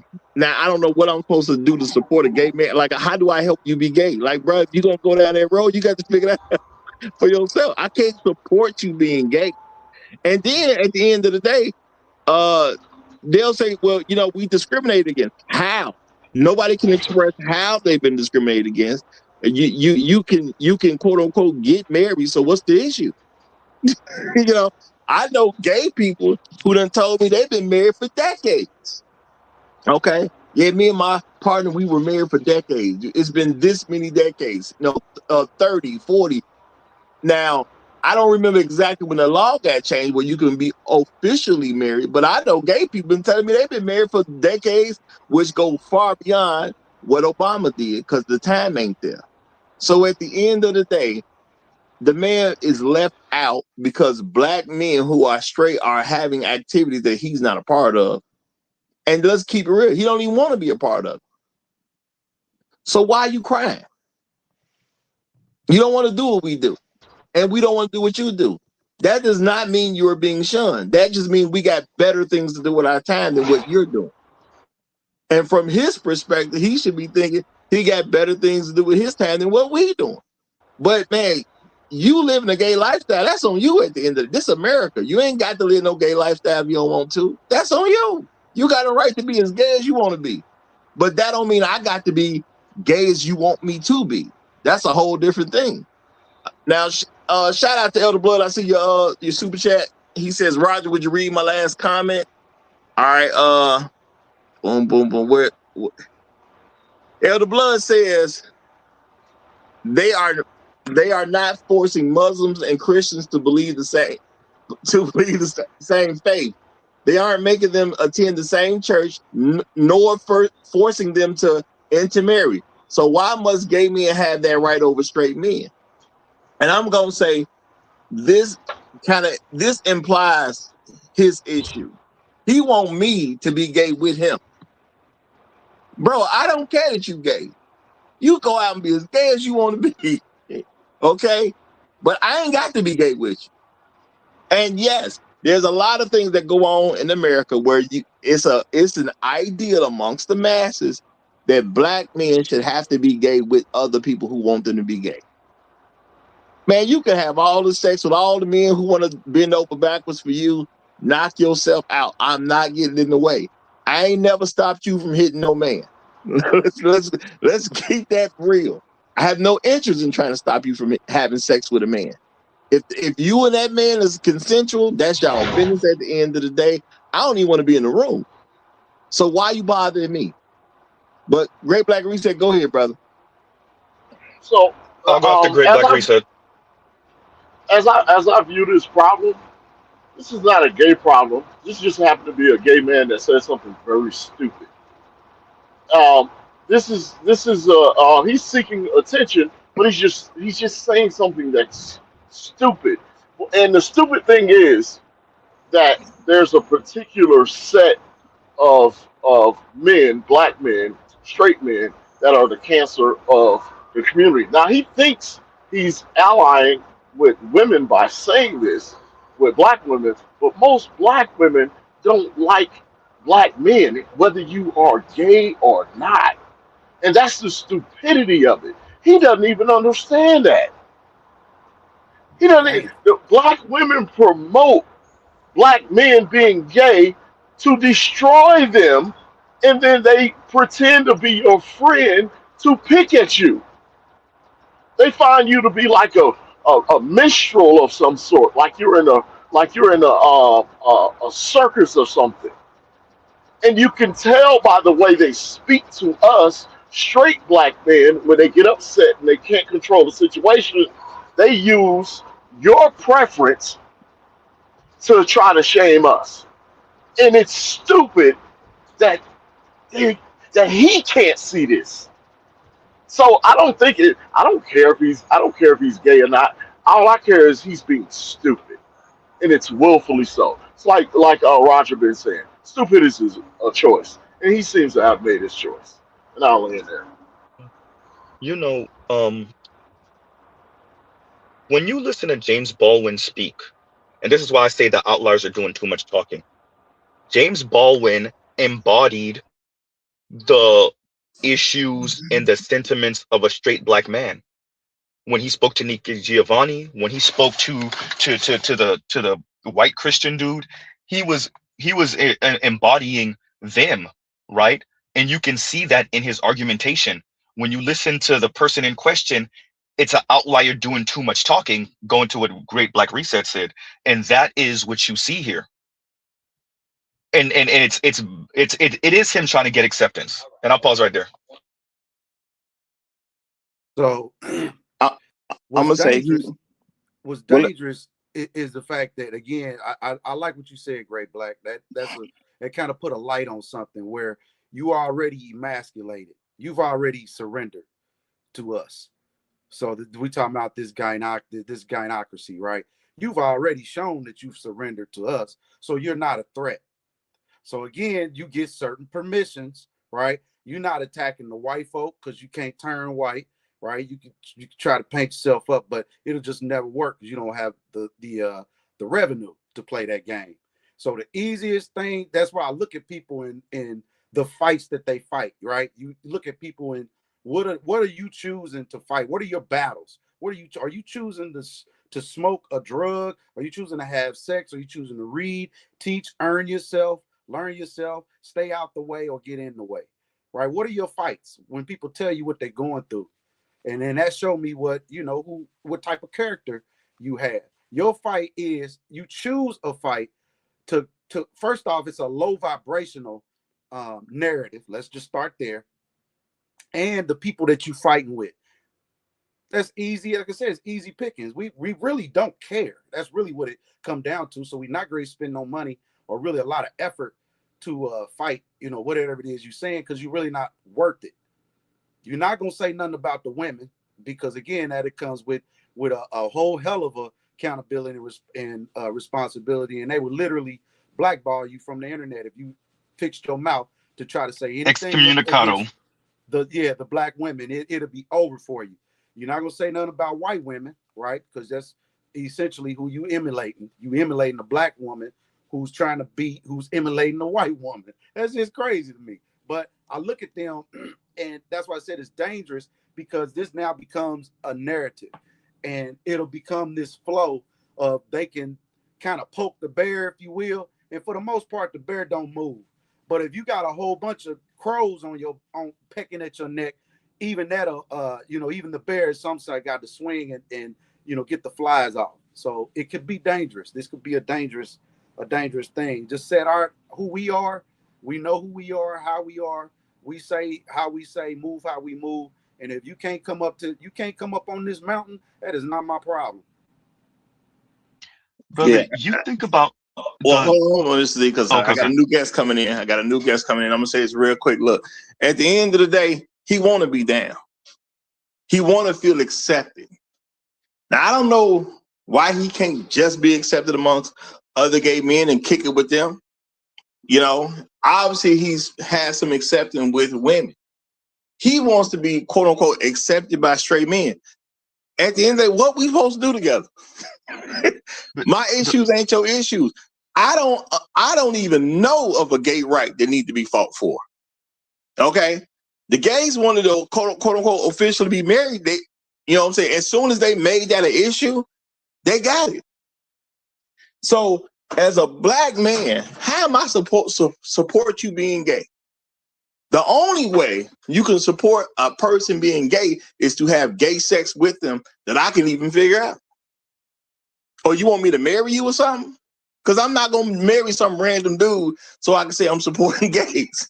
And I'm definitely not going to have sex with some random dude so I can say I'm supporting gays. So what is the issue? And I'm telling you, if you go through the man his content, he wants acceptance. He literally said that he believes straight black men got a problem with gay men because we want to be accepted by white people. See, okay. See, now I saw it. Okay, this is where it's coming out now. Okay, he say straight black men want to be accepted by white people. Any guy who knows straight black men knows good and well the masses of us care nothing about being accepted by white folks. So he kind of off in a whole other agenda as it is, or a whole other world. This dude he owns some stuff. If you listen long enough, it sounds like he smoked cocaine. I'm gonna just say that. He do cocaine. I'm gonna say that. Now ain't nobody got to agree with me, but I'm telling you, I listen to his content. I listen to a lot of his content. This dude sounds so off, it's crazy. Okay. Watch, I gotta address that. If you don't mind, let me, because that's a dynamic. I got Brunk. Brunk, if you don't mind. Brunk, right. give me 30 seconds. I'm gonna let you have it, but then y'all after him, we're gonna get Brunk in, okay? I'll shut the hell up because I might drop her anyway. But no, that's a dynamic that you just painted. You got 5 minutes. That's Brunk. You got 5 minutes. Go ahead. Oh no, don't do that. But no, there's a dynamic that you just painted there. Don't listen to that man. Don't listen to him. But black men that are trying to establish structure, because like I said, he submitted. His world is small. He's not just LGBTQ. He's cross-dressing also. His world is small. So the dynamic that you just painted, where black men are, and that was an article some years ago, right? Black men are the WS of the black community. because that is the dynamic. If you're not headed towards kissing black women's rear end, if you're not lauding them, if you're not always paying fealty, then you are trying to be a white racist, right? And that was a dynamic that we heard from a couple of political pundits. What that was last year, right? That was the dynamic. If you're not paying fealty to them, if you're not always adhering to the intersectionality view, you are attempting to be a white man. And what makes it worse is that you're not a man. Shout out to Dr. Tommy Curry. So your man not attempting to be that. And so all black women are left with is your physical assault, we'll say, because I'm protecting the channel. And so they don't even get the status or the white womanhood of it all. So what he's saying right there in that dynamic that you just painted, that's very important and crucial for straight black men to appreciate. These folks are trying to make you seem like a imitation straight white man without all the benefits, which makes you even worse, right? So, and I'll pause right there. I'm gonna tell y'all straight up truth. You go through his content, the man want me to be gay with him. He ain't gonna come out and flat out and say it, but the man want me to be gay with him. And I'm gonna say some more about stuff I heard come out of his own mouth. But I'm gonna let Bronk get on in. Bronk, do you think? All right, what up, Roger? What up, Tap? What up, channel or chat? Man, is Bronk talking? Bronk, you there? You there, Bronk? Here we go. Hey, I just wanna point something out. So I actually appreciate that you put the James Baldwin video in that description, because that's actually one of the first guys I thought about when I saw the subject matter and just how much he's done for the black community and civil rights. Now, I do want to make this distinction, however. James Baldwin never identified as homosexual or gay. He actually rejected labels. Okay, he felt that the term homosexuality or homosexual was not a noun; it was more of a verb. And again, he never attributed those words to himself. He was big on letting human complexities be human complexities and really allowing love to be love and free choice in that. But again, he never considered himself a gay man or a homosexual. He rejected those labels starkly. Um, Another thing I want to point out about James Baldwin is that he actually took a back seat to a lot of the other civil rights leaders because of his sexuality. And there is part of that civil rights movement was strengthening the black family, right? And he willingly kind of stepped down and played the background on a lot of things as far as pushing for civil rights because of his sexuality.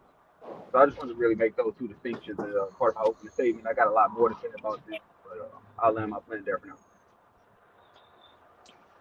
Yeah, I wanted to say we have to be really careful about people like this and their agenda. Like when I see people like this, my first question is always like, on whose behalf are they talking? You know, that's the Bingo. first question I want to know, because you don't just get out here and start saying wild stuff like this and it not be an agenda. Whose agenda are you working on behalf? And one of the things that I'm doing, I have been very conscious about in the last 5 years, or more so, is getting out of this. Oh, they look black, they are black. That is a very false premise. That is a very false premise. That's how you get got. That's how you get suckered. The easiest person to trick you is somebody that looks like you. Okay. And the truth of the matter is, a lot of these people, they have an agenda. They're working on behalf of some other people. Most of the time they're working on behalf of some gatekeepers, and they're trying to get a job. They're trying to get a job. They're trying to get a position.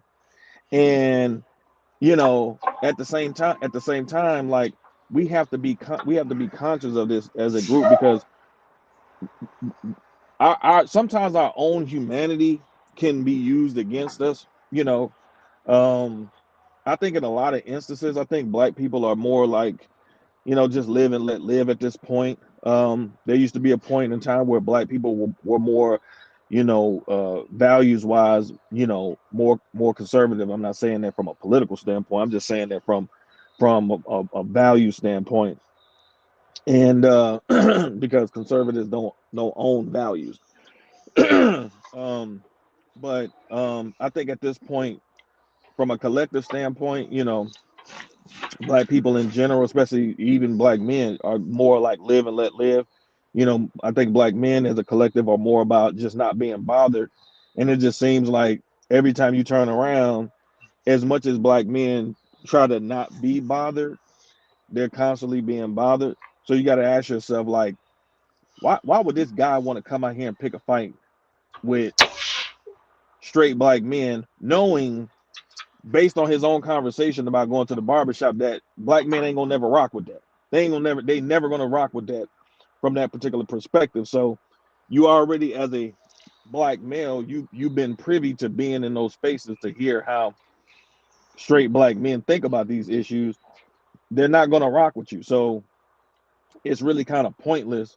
It's almost like a black female getting online complaining about black men traveling and being with other females in the world. Like, look, chick, they ain't rocking with you, man. And So that's why we don't why want you them in our spaces, because why we just being us. hold See, they on being fake. They hold being on. fake. I'm in, I'm out. I'm in, I'm out, Roger. I I promise. mean I'm in, I'm out. they just a lot of times, man. Like, I really think it's a cowardice, because it's like almost like when you coming at black men, like we've had to battle everybody. You know what I'm saying? We've had to battle foreigners with this model minority myth crap. We've had to battle um black females, white male. Like we're the only group of people that's had to battle everybody. You know what I'm saying? Everybody. Like everybody.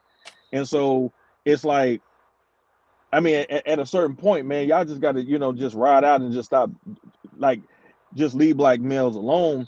And I think a lot of this is really coming from the political angle, because they feel like they're losing black men politically, which is a very scary proposition for them long term. That's a But good it's point. not it's not going to change, because you know black men are really pulling themselves back from this liberal party, man, and it threatens their position. I'm gonna put it to I'm gonna end it with this. Much of the attack towards black men is about people scared that they're going to lose their power from losing black men's support. I'll leave it there. So black men is one of the most powerful, if not the most powerful individual. I repeat, black men is the most powerful individual on earth. Why would you say that? I say that because these are men who traditionally haven't really participated, if you will. When we talk about patriarchy, we really just kind of been following the patriarchy that's been set forth, so to speak. So traditionally, we haven't really just stepped a foot and said, okay, we're going to do our own thing. Now, when that happens, guess what? You a fresh credit rating, right? You're a fresh entity. You are fresh everything. Your insight is fresh. Your relationships are fresh. So now what type of power, again, knowing that you are the heads of a $2 trillion annual expenditure, or 6 trillion, whatever the number is, it's high and it's too much. I think it was 1 point something, but yeah, it's like 2 trillion just to add up. Round it off. Right, Just round to it off. round it off. But we are the heads of that. So it means all the women and all the shit that they can talk, we still the men at the end of the day. We're the only dick and balls around here. So as I was like, yeah, you can say what you want to try to get to this mind, but it ain't gonna work, because I'm hungry. And I know what I gotta do to get ferocious. And I think the again, we created a safe space for a lot of people to shit on us. And then we rewarded them after they shit on us. So no longer will we reward people for shitting on us. Now we're going to stand up. How about that? Why don't we get involved with the police system? These systems that we really been talking about, and I get it, they've been really pushing back. In the past, they've demonstrated how they can push back, but we can't let fear of what they did yesterday stop us from doing anything and prepping for our tomorrow. So ain't nobody going to stop me from doing what I want to do. Now they said, hey, All y'all can have guns. You know what? And we ain't in the way. So by mean about it, whatever function's going on, by the time they get there, they are basically reactive. You got to be proactive. I'll land there. All right. Before you go, Great Black Reset. Shout out to Gold P. Gold P say, man, look, I don't even see how this Billy Porter knockoff is relevant when it comes to straight brothers. He needs to rock with his people, stay over there.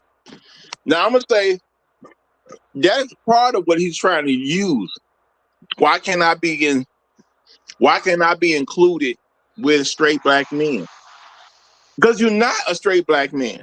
You're included in black men. So what's your gripe? At the end of the day, we're going to do stuff that you're not going to be involved in because you're gay.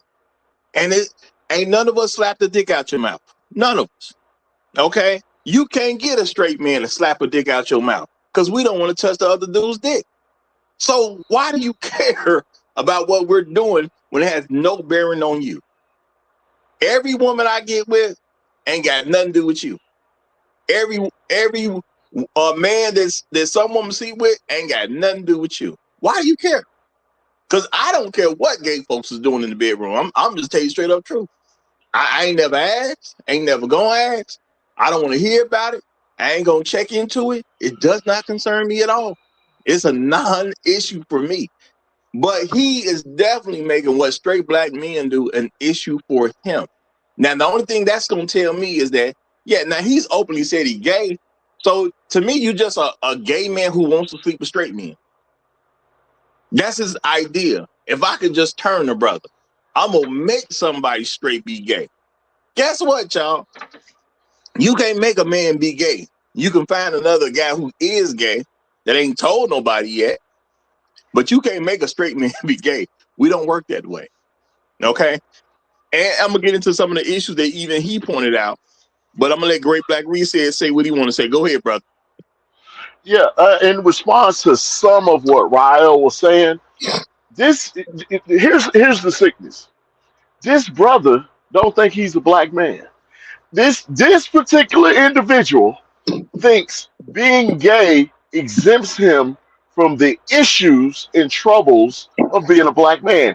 He does not classify himself as a black man. He classifies himself as a gay man. So he think talking about black men is not talking about himself. He doesn't understand the damage that he's attempting to do to straight black men. He's also doing to Agreed. himself. That's what I was Agreed. saying with my opening And and statement. I and just and, said they and don't I'm glad you understand that. said that, Reset, because a lot of times, I was talking to one of my homies, and I was like, there's two types of agents, man. There's an agent that knows what they're doing. They're in on the play. They are actively, willingly with the shits.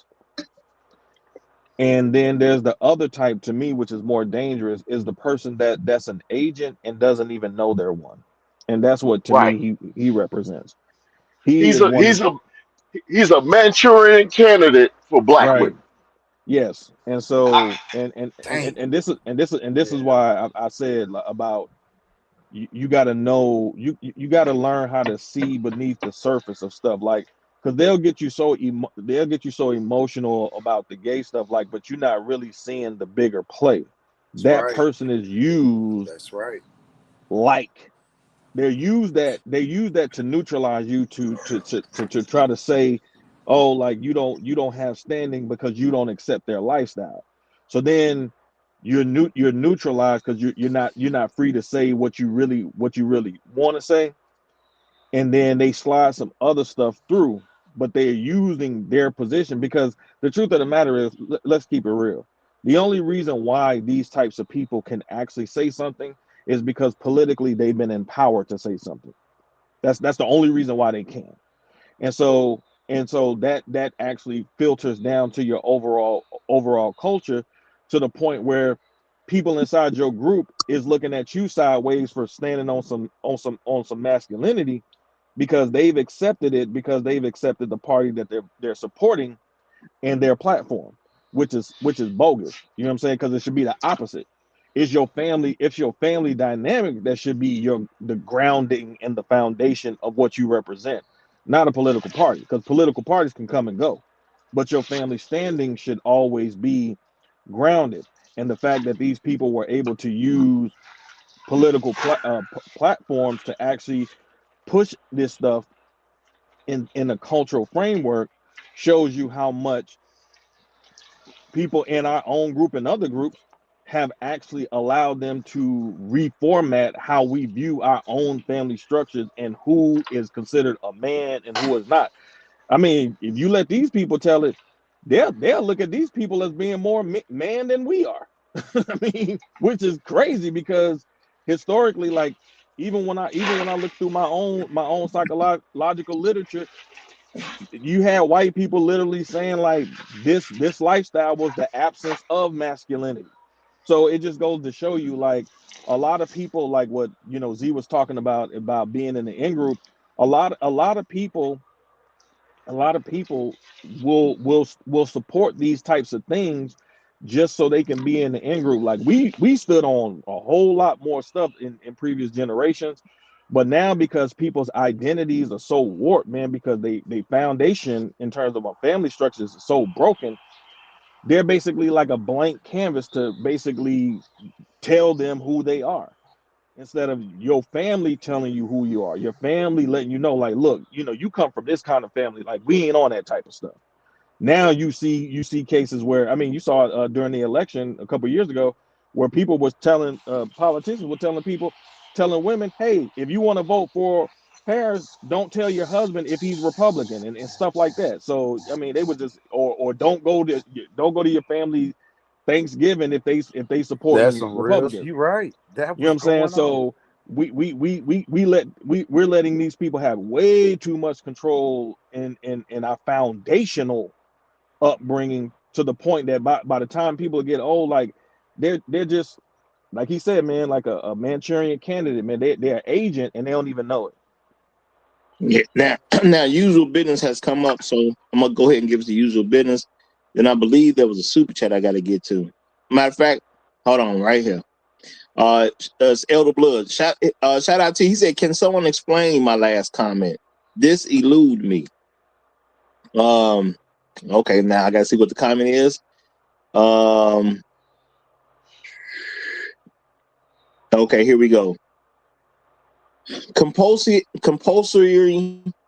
homosexual laws imposed upon heterosexual men, I believe, is unconstitutional and violates the rights of straight men. If religion is illegal to impose, then why is homosexuality legally imposed? I'm gonna say you got to clarify what laws you're talking about before I can even say that. But I mean, in essence, that your ideal is correct. You can't tell somebody how to operate as long as you're not damaging someone's property, or as long as you're not damaging a person without their permission. You can do what you want to do. That's what I'm saying. Anything beyond that is unconstitutional. But if you want to clarify what an example of one of the laws you're talking about, sure, I can say something about that. Are any of you guys aware of a law like that he would be speaking of? He clarified it. He said in the Yuri Bismanoff book, he explains in detail how the immorality, poverty, and delectation of a he didn't finish it of a black, and then he didn't finish it. You got to finish it, bro. You got to finish it. Finish the statement. I'll catch it for you. Well, I ain't read his book. That's what So yeah, but I do see it. He explains in detail the immorality and poverty and. All right. Well, the thing is, I can't answer a question about a law unless I know what the law is. But from a general concept, as long as you're not damaging someone else's property or their person without permission, you are totally fine when it comes to what's legal. You cannot tell a person what they have to be. That is illegal because that denotes slavery at the end of the day. If you're going to tell me what I got to be, I mean, if you're my parent, that's one thing. But once I become of age, that's a whole different ball game. Now, no one's allowed to tell me what I got to be. So anything that says that they can tell me what I have to be would automatically be unconstitutional. All right, usual business. You got the flow, brother. Y'all hear me? I just want to make sure. Can y'all actually hear me? Do you really want to make sure that, or you want? Like I know generally, so I'm on my Yeah, headphones. So I'm saying, I'm just saying. If you need us to tell you, I don't think it's gonna go well. there, got who I was talking to. But Black people said, "Be quiet, bro." He ready. That's all that is. He's ready. Okay, all right, okay. I got to stay on point. I think I remember when I asked the question to the group. Did you know that y'all was at war? We gave vague answers, right? I understood at a very at the age of 5 and 8 that I was at war. I was in a war zone. I think somebody called them Manchurian candidate, but with the proper term, and actually, if you look into it through the eyes of war, it's called a dead spy and a living spy. Spy necessarily understands that a dead spy doesn't know he's going to be killed necessarily. He's sent out there to do whatever the bidding may be, but ultimately his job is to quote unquote die. Spy necessarily the spy that you can possibly flip to give grant information, or the one who actually knows what he's doing. Like he's an active spy from your team. He knows what he's doing. He knows his position, and he knows what he's going to get and gain from said sabotage. I think holistically, black men necessarily, or black people. I'm saying black men holistically understand that three kind of people in this world, especially when you're at war with an individual. Friends, opponents, and I don't think black men actively know how to categorize those three entities. Friends are people that do look out for your best interest, for your own best interest, wholeheartedly, without needing anything or needing too much from you. Enemies, you destroy wholeheartedly, without regard for them, their families, or whatever. You destroy them completely and utterly. And you have your what is it called? I call them associates, but just your opponents, the people that you necessarily don't have too much animosity necessarily against, but they're just in the way currently. Very bad issues understanding who are our enemies, who are our friends, and who are just opponents that we have to either maneuver around. And I'm gonna let that be my opening statement for today. Thank you. Totally agree. All Totally right. agree, Zulu. And Tucker just came back up, so I'm gonna give it to him. Go ahead, Tucker. Yeah, I was going to say this because in the Latin community, the gay men are not calling us cancer, the women are not calling us cancer. So I mean, I guess to go somewhere where you're appreciated. Yeah, I don't want to be around people who don't appreciate me and calling me a cancer. I have to go somewhere where people appreciate myself and my brothers. So when you have people talking bad about you and saying stuff like that and don't even have no evidence about it, just saying stuff, the negative energy, you need to get away from that negative energy. Whoever's supplying that negative energy.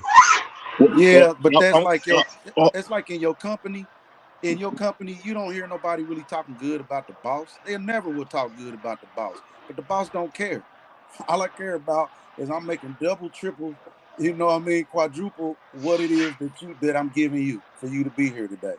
We basically keep walking, man. They gotta follow us. They can talk about whatever they want to talk about, but we got to keep walking and stepping forward with the plan. well, Yeah, but you can the also thing go is, somewhere where they go ahead. Go ahead. Go ahead, Roger. but the thing is, he wants us to be gay with him.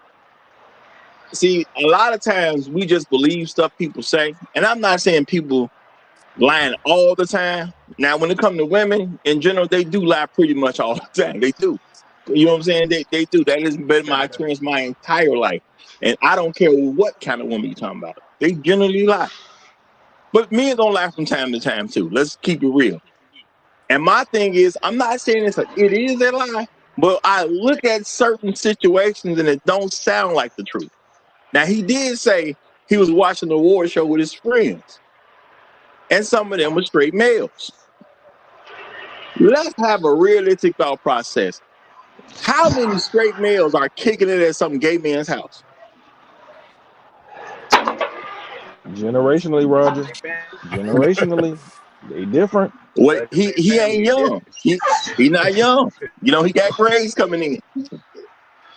But that's why they trying to So, desensitize the youth.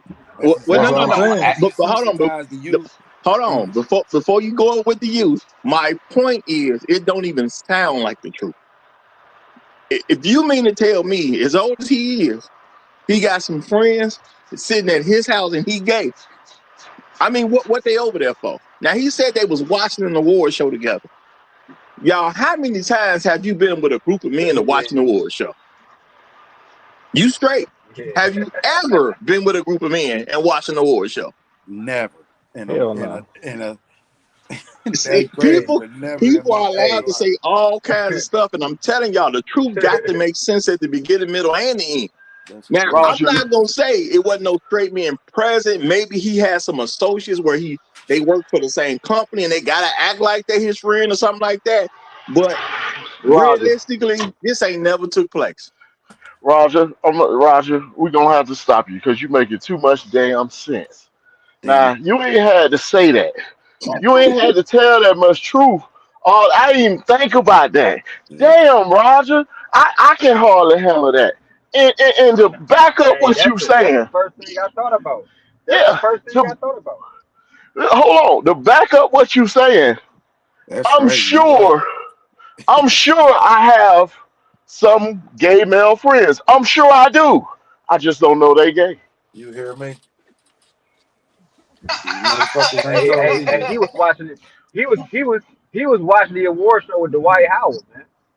Yeah. Cause Ah, ain't no way as a heterosexual man yeah, I bro. know that you I ain't are never a dated a homosexual motherfucker. man and I'm hanging out at your crib drinking and whatever else we doing and watching an award show like we had a date or something. Come on, bro. Bro, come on, All man. What I'm you saying talking about? is, Bro, I I don't have even hang never out with heard motherfuckers of like an that. award Period. show party amongst men. Who has an award show? I don't care what award you talk. I don't care if it's the Oscars, if it's the BETs, whatever. What group of men got together for an award show party? Roger, I don't even watch award shows. Come What the on hell now, he Sal. talking about? You ain't even have to go that far with it. You ain't even have to go that far with it. Nigga, I it could be the Hey, understand. motherfucking hey, players hey, if ball. he said they was over for a It could be football the game, players ball. We not gathering up to watch no we Roger, not this gathering is up to watch no damn man. award shows, bro. It's not happening. listen, fellas. I knew this He was ain't a a dude problem. like us though. I knew this was a problem when he said it. He said he was with a girlfriend and two straight men watching a goddamn award show. I was like, and then he was trying to Allegedly. lecture them. He was trying to lecture them after the fact about his issues that he was trying to spread on them, what black straight men need to do. And I'm sitting here thinking, these black men actually sat here and sat here in his house and had a conversation like this and didn't shut that down. I wouldn't have gave him no leeway to even talk. You're not on our team. You're on another team. Why are you stressing this problem? This is a you problem. Yep. But then you want to call straight black men a cancer to society. Stop it. Quit. Well, No, my thing is, I ain't gonna just flat out and say he lied about that particular thing, but I don't smell no truth around. It's just as simple. It's as simple as that. Now, shout out to Down Low Post Big. He said, uh, not liking the vibes, a lot of phobia. And I'm gonna say, yeah, there is no phobia. Now, I appreciate you, brother. I know exactly who this is. I know exactly who this is because it can only be him. But nah, there's no phobia. The thing is, the man wants us to be gay with him. If you listen to, like I said, I started going through his content. I didn't just hear him make a statement and get rattled by some statement. And I'm pretty sure that's what a lot of content creators did. I didn't look at none of the stuff of anybody talking about it because I didn't want to. You know what I'm saying? I'll see something maybe after that I do this. No, I went and looked to see what he was talking about. Okay.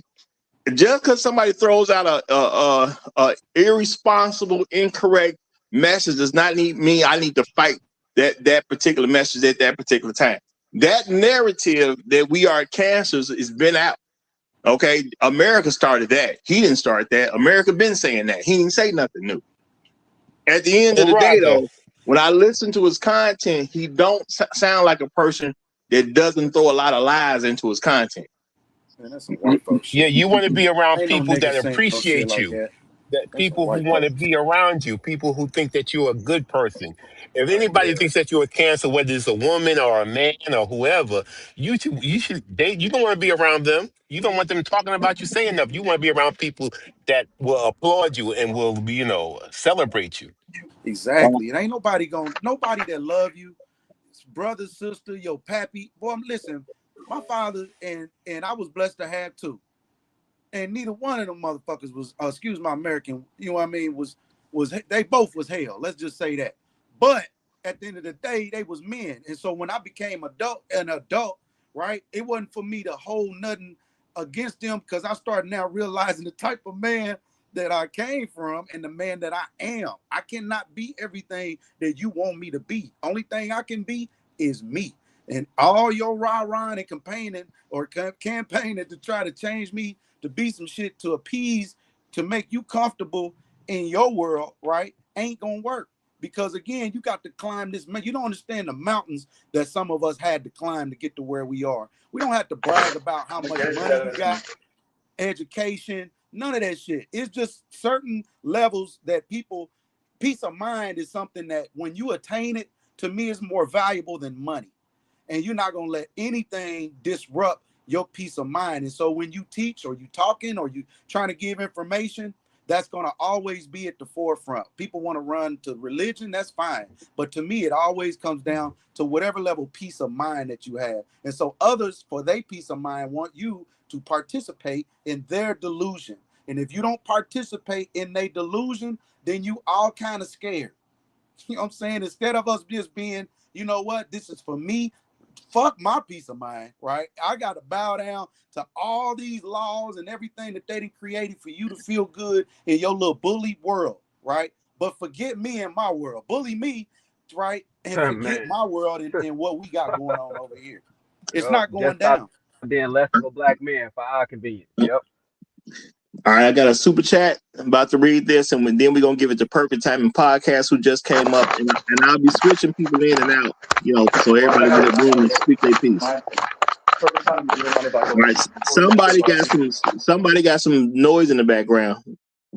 Okay, good. Appreciate it. Shout out to Black Uru Strikes. He says, You never see queer men of non-Black American groups speak of the straight men this way. If they did, we know what happens. We need not speak of it. Never. I'm gonna say that's I can't argue, but I ain't never heard of it. I ain't never heard of it. But I'm gonna tell y'all, who is that with that noise? At the end of the day, y'all, this dude does want to be down. He doesn't want to just be involved in a gay person's lifestyle. He want to kick it with the straight men. And I understand it, y'all. If I was gay, I probably want to hang around straight men too. Why? Because number one, there's a whole bunch more of them. Let's be realistic. The gay population just ain't that big, especially when you talk about Black men. It's not a big population of people. So you're not going to run into a bunch of gay Black men unless you go to specific places where gays hang out. That's just reality at the end of the day. So, man, find your people, bro. Find your people. They out there. They trying to find other gay men to kick it with. Why you tripping? Why you not kicking it with your people like that? Because at the end of the day, I know they exist, and I know they don't exist in great numbers, especially among Black men. So they probably want to hang out with you. And at the end of the day, you so worried about us you want to belong to us, but you want to change the rules on how we act so you can belong to us. That don't even make sense. That's called a supremacy mentality. If I got to change the rules so you can be down with my group, you're telling me you're superior to me, therefore I have to change my rules so you can be down. No, if you want to be down with us, you come into how we kick it. I don't change for you, you change for me because you the person that want to get in. I got to drop, Raj. Perfect timing. Do you mind if it give me like So 45 screw seconds? perfect timing because you got to drop. Yes, actually, that is what I'm saying. Shout out to perfect Go timing, ahead, but brother. my bad. Go ahead, brother. Yeah, that's exactly what I'm saying, Raj. But no. So real quick, to what Great Reset said a minute ago, and kind of what you're saying right now, Raj. Yes, it is that. And so the Great Reset was speaking to essentially this brother. He doesn't. it's not that he doesn't think that he's a black man. He thinks he's a better black man because He he does. questioned his sexuality. He questioned his what manhood mean. He questioned what masculinity means and equals and what men like this like to do is minimize women in their role in patriarchy, in constructing manhood, in why we do the things we do, the difference between perceived preferences and revealed preferences, right? And so black men like this dude right here, almost said his name, um just appreciate that they think they're better men because they went a different direction. They didn't just follow the stream like you did. That's how they see it. They're better men because they question their manhood, they question masculinity, they're going against the tide. And that's what makes them better men. You're a lesser man because you adhere to all the stereotypes and all the fake acting of machismo, fake acting of manhood and masculinity, the bravado, the sexism. So they think they're better men, right? And they don't perform the way you perform. And I'll pause right there. Thanks for having me up, Raj. I'm out. And he definitely made some statements that support the fact that he does believe he's a better man, which I may get into a little bit later. But right now, we're going to give it a perfect time in podcast. Salute, brothers. It's a great conversation, man. I'm very proud of everybody, and I mean that really, because there's a lot of different directions people are going with this conversation. This individual doesn't get to reset the space. This is one of the reasons, like, I got my start here. I love this panel. It's the Cool Table 5.0. Roger always makes sure you say Black Manosphere because there's a difference. And you know what, Roger, I love about you show context and depth when you showed the fact that he said this before. And I looked at the date. Was that date correct on that video? Yeah, that video is like 5 years old. So does anybody, to what Rael was saying, we know there's no validity to what he said, correct? And there's some things I want to bring up when we get into the round table. But does anybody and I wanted Mr. Z to stay, but did anybody recognize the how, what's the right word? What are the things that are in the same about these two dates to what Rael was saying? And I'll answer it. 2020 and 2026, these are both election years. So there's no validity to what he's saying. But if you look at what's happening, he's doing this at a specific time for a specific reason. And it is a political alignment, right? So he did it in 2020. I mean, they talked about booty to the pole. I mean, we talked ad nauseum about how disrespectful the DNC had been to black men. Vax don't have sex, like, to the extent. But this is part, I agree. I think this is part of a political play because this is an election year. Democrats are doing extremely bad, especially with the recent Supreme Court and what happened in Louisiana, what's going to happen in other states. This is a political ploy. We know there's no validity, right? Since he said this the first time, so much has changed in this space of the Black Manosphere, right? We've accomplished so much. And the one thing I'm kind of, I thank you, brothers, for being my brothers and surrounding me, because I'm trying not to be triggered, but when I say he doesn't get to reset this space, I see people like this. This is a mean girl, right? He's doing a mean girl thing, and then he sit back and watch and laugh at us. That's why I'm very proud of us for not even going into the subject matter that he discussed, because this is what mean girls do, right? They say this, and then they sit back and laugh when we all react, right? Like puppets. And he thinks he has a magical ability to drop a little drop in the water and get everybody to react. Because he's a mean girl. He's acting like a woman. This is how women play men, simple men. But I love my panel. I love the Roger Report. I love the true Black Manosphere. But women play simple men like this. Put a little bullshit in the game all the time and see how people react. People kill each other. And the woman never really liked any of the men. It was all a mean girl game. So if you look at the fact that he said this before, the exact same thing, there cannot be, mathematically, it cannot be any validity to what he said. Inconsistent because he said it 5 years ago. Nothing has changed. So we know it's not real. It's not true. It's a grift. It's a ploy. So you go to why, who, what, and where. This is a political alignment. It's a very big election year. Huge election year, right? This is what this is about. And I love the fact that my panel and my brothers haven't even given him the any type of acknowledgement on anything that he said, because there's no validity to what he said. Perfect timing.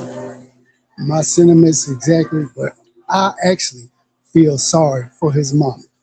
She did all the wrong things in raising this man. That's why he has the thought process that he has. Period, point blank. The only person you can blame for this man's come up, because I know deep down in my heart, he was not raised by a man, a grandfather, or uncle, nobody. He was raised by a woman. So I feel sorry for his mom, and not in a good way. And I'm gonna say, look, if you want to talk about narratives, it's very convenient to not keep that same energy that a lot of folks been putting out. Because if I do it from a narrative standpoint, who's the actual problem? Gay black boys and gay black men. Not based on what I'm saying. I'm just talking about the narratives people put out. Because let's think about it. Because he made some specific stuff. He stated some specific stuff. He said the girls ain't afraid of the gays hurting them, but you also said if a man gets rejected because a girl don't want his number or a girl won't give him the number, he'll attack her in a physical way. But y'all been saying the reason guys do that is because they down low. What does down low mean? It means you're gay. So that is you. Now, they say if a marriage don't work out, sometimes it's because the man was never really trying to be a man. He was just hiding the fact that he was gay the whole time. Oh, that's your people again. If we want to go narrative for narrative, the reason black men get upset and can't act right and they're violent because a lot of them are in the closet gay. Oh, hold on now. Your people again.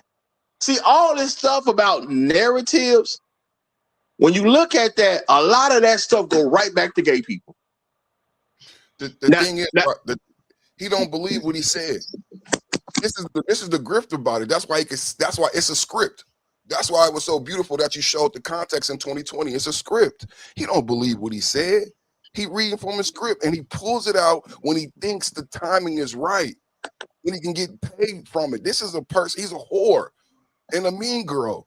He didn't do this to like pick on. He don't believe it. He's monetizing this shit. It makes sense now. Now it makes sense. It's publishing company, right? It's trying to make some money. I'm not relevant. You know what I'm saying? And it works in an election year. Yeah, that's why he pulled out. That's a good point to pull that out during election time. That's why I said it. That's why I said it earlier, because that would definitely it makes it kind of, it's like, where would this come from? It just literally came left field, and what would give you, what type of army do you have to even throw that out there, right? To accept the retribution that's gonna come with you saying, regardless if you know some people ignorant about it or you know, have a little sense about whatever it is that you're saying, you still are ready for this onslaught.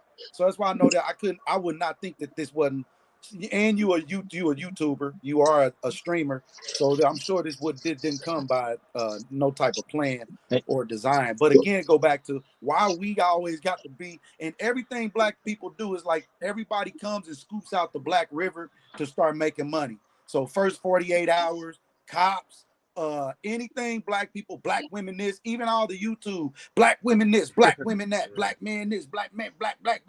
But we don't do like we gotta call these people small hats.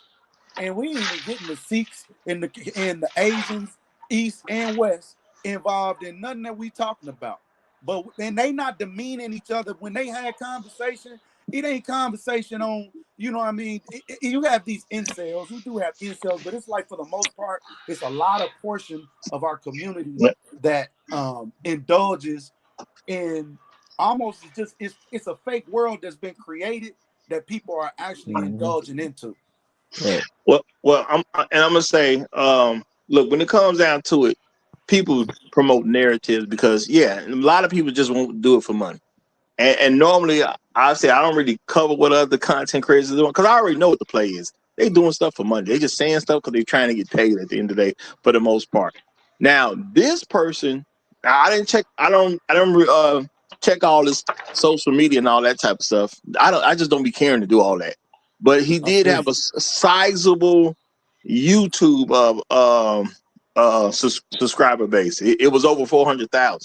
And I told y'all, as I looked into him, found out he was doing stuff on Fox Soul. So I'm assuming he was employed by Fox Soul at some particular time. He could be employed now. You know what I'm saying? Maybe he was just a correspondent from time to time. I don't know. I'm just going to assume that he was employed by Fox Soul, which helps him get such a large subscriber base at the end of the day. Plus, what he talks about is going to help him get a large subscriber base because a lot of black women love anybody who's steers accountability away from them. They into those type of content creators. Then he's gay. A lot of black women love gay men. Let's just keep that real. So at the end of the day, everything kind of adds up. But the thing is, why buy into narrative stuff? You need to get into reality. Is the narrative, does it match reality? See, he just said a narrative, but the narrative don't match reality. Okay, and it just is what it is. Now, if I wanted to throw a lot of stuff at gay people, I can say some narratives that I heard over the years. I know that ain't the truth, but I know the narrative. But a lot of gay men have a narrative that they were somehow pushed out or attacked or something like that. That just ain't true because you can't tell me one example of any, even a black man who got something done to them or killed because they were gay. Before you want to tell me you a victim, man, you got to give me some victim status stuff. What happened to gay people because they were gay? I don't know one thing. Now, I'm not saying ain't nothing ever happened to a gay person. What I'm saying is there's no track record of anything from a large scale happening to gay people because they were gay. Jeffrey Dahmer. No. Jeffrey Dahmer didn't have anything happen to him because he was gay. He had something happen to him because he was murdering people. So the victim. Well, I mean, but that's what I'm saying. That at the end of the day, they was gay. What wrong happened to any person because they were gay? Gay that's people have sexual right there. No, I'm saying gay people have sexual relations. Yeah, gay people have sexual relations on a regular basis. What made it a news story because they start messing with a killer. Is the behaviors. That's what we're talking about. It's the fact that they start having sex with a mass murderer, or I should say a serial murderer. Listen, I'm glad. Wait. Hold on. Hold on.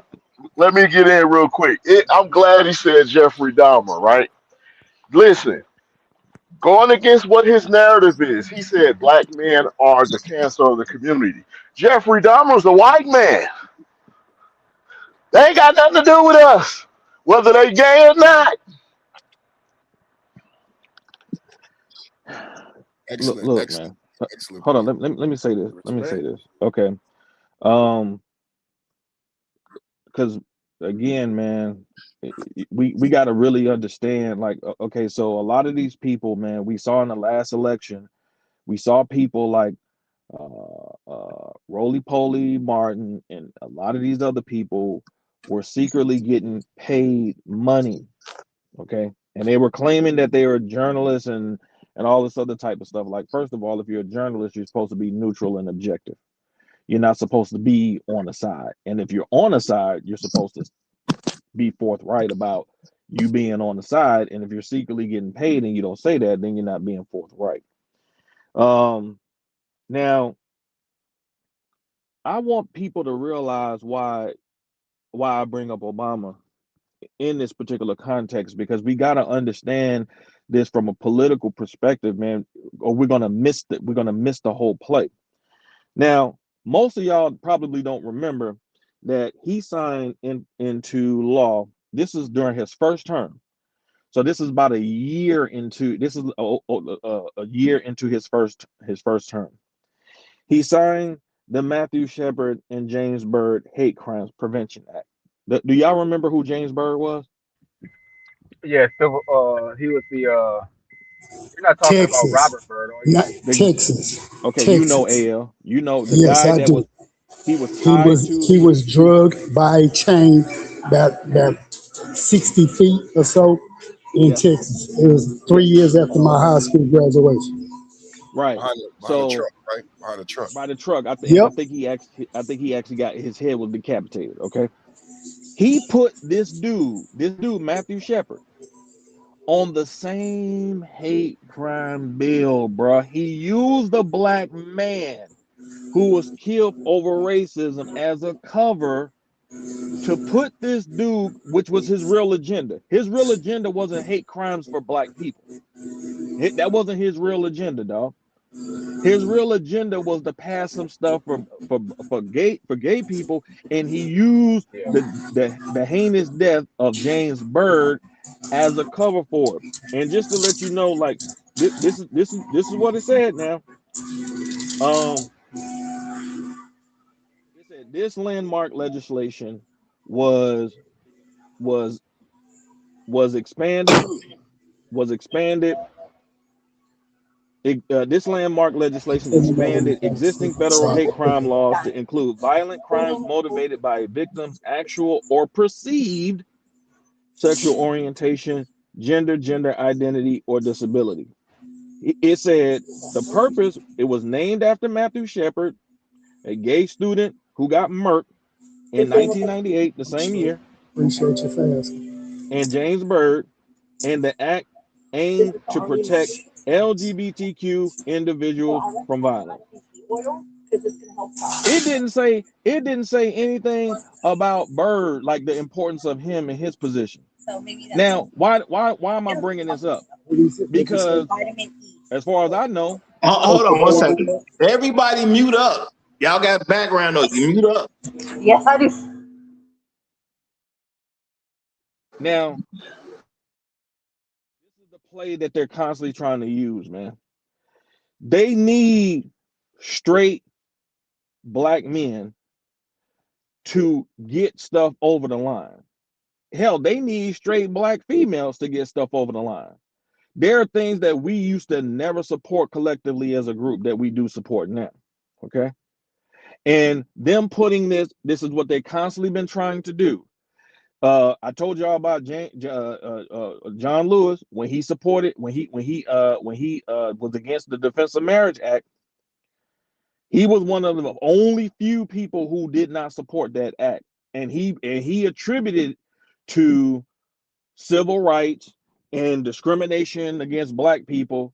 So a lot of times when we're talking about these types of issues, we think it's, oh man, these white folks is doing stuff, man. These white folks did it, and they put this over there. And a lot of time it's some melanated individual that's really pushing it. They out there. He was supposed to be close with MLK and all these other type people. And a lot of times, man, these people getting money, man. They are using a lot of these content creators to fund them to push these agendas. And I said before, the question is, who are these people working on behalf? We got to get to that point and understanding of not missing the play. They use this James Byrd's death, and I'm not saying like the gay dude should have got murked. I'm not saying that. I'm saying that why are you trying to link the civil rights with this gay stuff? And unfortunately, we have dropped the ball on this, man, because we get so caught and distracted by this racism that people are actually using this as a play to on some subterfuge to actually get agendas off that are really against us, while they're using stuff that was supposed to be attributed to us. They're using it against us to bolster their position and get in better positions, man. So that's all I'm saying. Like, we got to see the real play. It could be female centric, it could be gay centric. It don't matter. Like, what's really the agenda? That's really what you got to figure out. Well, you do need to know what agendas actually are, but the thing is too, I'm not saying anybody that's an American can't push an agenda. Everybody can push an agenda. The end of the day is, what's the agenda you pushing, and is it constitutional? And you don't have to hurt somebody to get something for yourself. Plus, you got to look at reality. Who is it? Is there anything happening to gay people because they are gay? And in America, the answer is no. There's no widespread attack of gay people. There's never been. There's no historical record of we're attacking people because they're gay. Now, this is not me saying ain't no gay person ever been attacked, because all kinds of stuff happen. But if it's a major thing that's happening across the nation, it's gonna get reported on at some point. We don't have reports of a bunch of gay people getting attacked because they were gay. So this whole thing about gay people are victims, I'm gonna say, show me where. That's what I'm gonna say. Show me where. Where has somebody been victims because they were gay? Gay people get away with a lot of stuff, just like other people get away with a lot of stuff.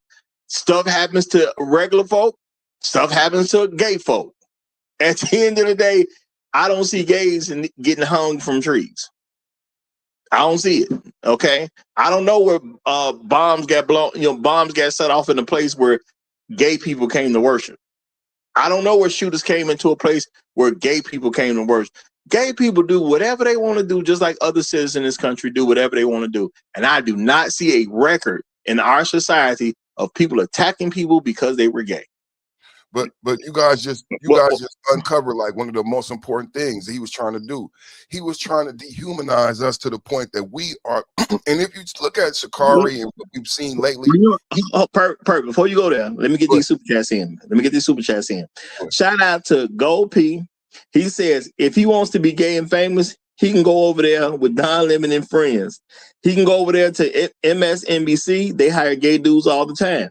And I'm gonna say, he can go anywhere in America and be gay and famous. It's not like they not letting gay men be famous. That's not a thing in this country. People present it as a thing. It's a narrative. But what's the penalty of being gay in America? Because I don't even know what it is. I'm saying it's so non-existent. I'm not even aware of a penalty that gay people have to pay. And shout out to Mr. Z, Black in Effect. He says perfect timing is correct. This character is engaging in mean girl activities. What do mean girls do? Engage in character assassination like he's doing. And I can agree with that. I can agree with that wholeheartedly. And at the end of the day, it was nonsense at the end of the day. And I think a lot of people didn't necessarily do what I did. I hope some more people did. I may check on a couple things here and there for 10, 15 minutes. But did you go into the man's content and see what he really about? And I'm going to tell you, at the end of the day, he wants to be long, and he does believe as a gay man, he is superior to other black men. He does believe that. And I'm going to tell y'all some stuff that lets you know he believes that. Stuff that came out of his mouth. Not what people said about him, the stuff that came out of his own mouth. And shout out to Mr. Z again. He said the people use pop culture conversations to push the agenda. They're using Meg Thee Stallion and Ashley Janae conversation to push sexist black men talk. And I'm going to say, yeah, of course that's true. Absolutely it's true. All right. And my bad, perfect. Go ahead, brother. No, I was just saying you and Rael touched on something huge. What is a cancer? What happens with cancer? Like, to associate that with us, what he was doing is removing us, like dehumanizing our status so that we cannot, be recognized for what we've actually done and what the position is, right? So anything we say after this is like, again, it's trivialized. It's the mean girl thing again. Like anything that we discuss that is seriously about our, betterment or protection is unnecessary because you're a cancer, right? Cancers die, cancers kill. So it's like when you guys talk about the victimhood and them trying to say the truth is what they actually were doing is removing the human nature of you so that you can continue to be slaughtered, so you can continue to be the chattel for them. On his page, the link that you sent, I thought was odd to everybody's point. It says miss, right? It did say that. It did say that. So on social media, he calls himself Miss. Yep, you said that. So if this is just Black Manosphere 101, you know what I'm saying? If he sees himself as Miss and we identify them as tools of white supremacy, he just following through on these things to continue to keep the scope on you, right? And keep him in the house. This is like elementary. Right. And I just wanted to identify you guys, you and Rael just uncovered that.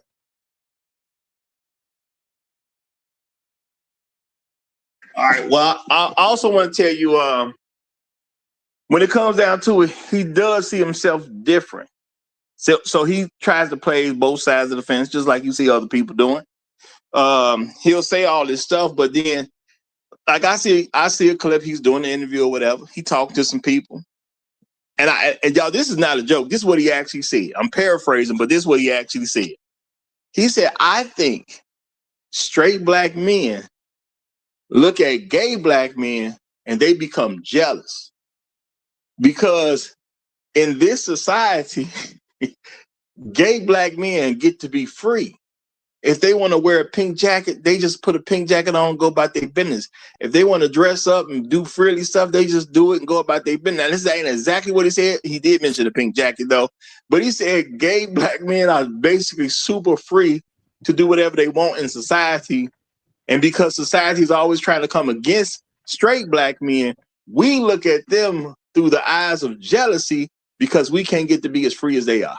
Wow, that is crazy. As Now hell. you got to believe you're in a superior to come up with that type of thing. You got to believe it. No, you delusional. No, you That's said just all it is. you said earlier that he just wants a straight man, and I think you're right, man. After hearing that, yeah, you definitely right, man. That sounds like somebody trying to gaslight you. He can't have me. He can't have me. He can't have me. Look, my thing is this. That's wild, man. You are allowed, because I know it's illegal in other places. In America, you're allowed to be gay. It's legal here. Be gay, have your fun all you want. Why you need me to participate in it? I don't understand why I got to participate in your gay lifestyle. A whole world you can go build. A whole world just for you that you can go build. And it ain't got nothing to do with it. Like, that's what I be tripping. Like, why what y'all do got to have anything to do with what I got going on over here? I don't mess with you. Y'all, we don't mess with y'all. But here's where it get goofy. Like we was just talking about earlier, where they can infiltrate. See, they can act one way, right? And you can come in and you can get in with the guys and you kind of know how we move and shake. It'd be like, somebody from another country. Just because they the same hue. He said everybody that's black ain't black. They are black people. And at the end of the day, these are black men. I just don't understand why there's no alliance when it comes to us with nobody. Everybody wants to attack black men. There's nobody coming in and being like, you know what? The gays say you can align with them. You just got to be gay. That's all. Roger. No, we're not doing that. But I'm saying even with revenue, like I don't see the gays anteing up to want to build roads and houses and I don't want to participate. I don't want to participate on what they want to wear and what a motherfucker look like and how somebody feels. Well, hold fast and perfect. I'm gonna give it to you, but I got to get Truth Teller in. We ain't had a chance to speak, but let me get this in from Elder Blood. Elder Blood said Funky and Jussie Smollett cut from the same cloth. At this point, I can't even argue with that. With what Jussie Smollett did, I can't really argue with that either. But Truth Teller got to get in. So Truth Teller, you got. yeah. What up, y'all? Shout out to Juicy. I really Juicy. I really only got one response for this young Miss Sir. My pettiness level has been increased recently. I've been training. So I really only have one response to him. Sir, Miss Sir, before we will ever consider us being black men, considering your opinion on something, you will have to man up. Good luck with that.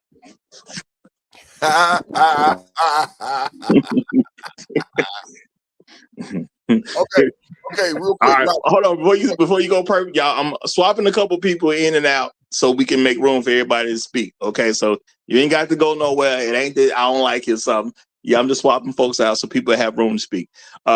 Go ahead, perfect. So to what you were just saying, to what you said that that an individual said, did you guys get the classist nature of that? So what he's doing, that's why I brought up the myths, right? He's equating gayness to whiteness, right? It's not truly. That's why I said you gotta boom. When he's saying you are jealous of me and my freedom, he's equating the black woman, and this is what Roger's been teaching for a long time, how the black woman has matriculated into whiteness. And me being gay, I'm aligned with the black woman, and you're jealous because gay is equated to whiteness.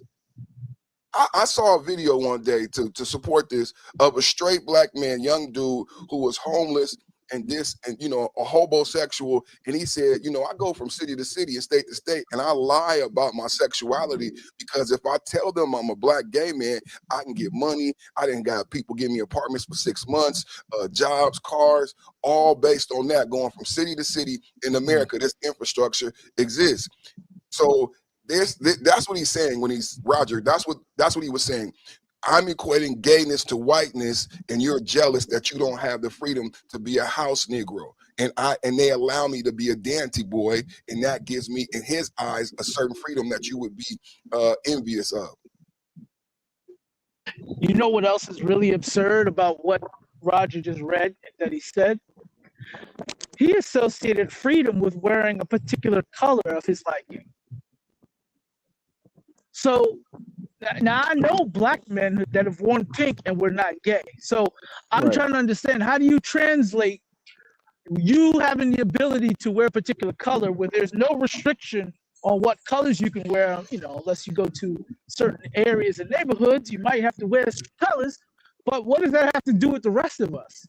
So it's basically, they're trying, and women do this as well, they're trying to present something as an accomplishment when it's not even that. It's not even anything.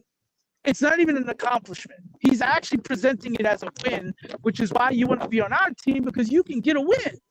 But it ain't a win because there's no restriction against it. So that's doing it. So why do I need to be gay to have this non-win? So you just gotta watch these people, man. And I have relatives that are gay, and they are nothing like this, right? They're not anything like this. So this dude is actually representing that community very poorly, and we need to make sure we hold him to that, right? Because we can't let this weird dude use his gayness to stand on a stand to say, hey, I'm gay, so that means I'm right. When it's like, hey, I don't even know if he's gay. Tell you the truth, he acts sissy and fussy, yes, but does that mean you gay? Like, what's the qualifications for being gay? It's a parody. A little feminine? Yeah, it's like when you had the white dude who try to act like he's from the hood, right? Are you really gay? Is that really something you live your life like? Yeah. And if you do, why do you have to act like this in public to be gay? That's weird. That's a great I'd go in on him. That's a great I'd go in on him. I just want to say real quickly, before you say whatever you're going to say perfect, I just want to say real quickly, I don't even want to wear your pink jacket, bro. So I don't even know what you're talking about. I don't even want to wear your pink jacket, okay? You can wear all the pink you want. You ain't going to never have me in the way of you getting some pink items. It is what it is. And shout out to Landon real quick. He said, call it bootyception. Call it bootyception, okay?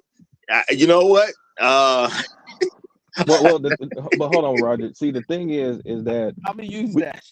We got to look at hold on, Rael, because I had one more to read, and I just cut Perfect off. So let me read this. Let Perfect get it, then you got it. Shout out to Black Rule Strikes. He says there is nothing a straight black man could be less jealous of than have some other man's pipe run up inside of him. I don't think nobody gonna fight about that one. I don't think nobody gonna fight about that. Yeah, that's. I'm glad he put it so bluntly. All right, go ahead, Perfect Time, and then let's give it to Rael. No, I'll pass to Rael. I'm just gonna point out Roger had a pink bandana with matching dunks back in the day. Pass it to Rael. If that was true, I'd still be traumatized. Go ahead, Rael.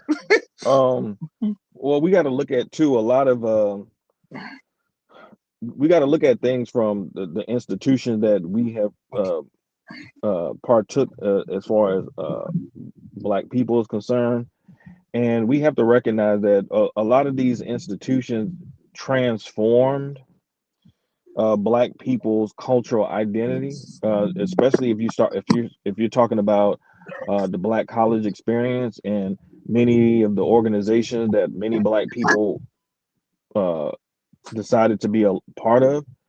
And what ended up happening is that they brought that outside gatekeeper kind of culture and they brought it back to their families. And what ended up happening over generations is the fact that these type of cultural defects that they learned in these institutions, they brought back to their family structure, and they transformed their family structure over time. And so now you see, even within family culture, you see this gatekeeper energy, whereas the more masculine men are isolated and ostracized a lot of times because they represent the old order, the old guard. And now you have people who do things for, you know, or they do things in a way where they're trying to get that acceptance of things that run counter to the families that they actually come from when you look at it from generationally. If we look at things from, I don't know, great grandparent or great grandparent time, some of the stuff that we see now, they wouldn't, these men of that time were what, no type, they would want no parts of these types of males in their family structure. They would have got booted. They would have not been allowed to even be a part of those families. They would have got excommunicated.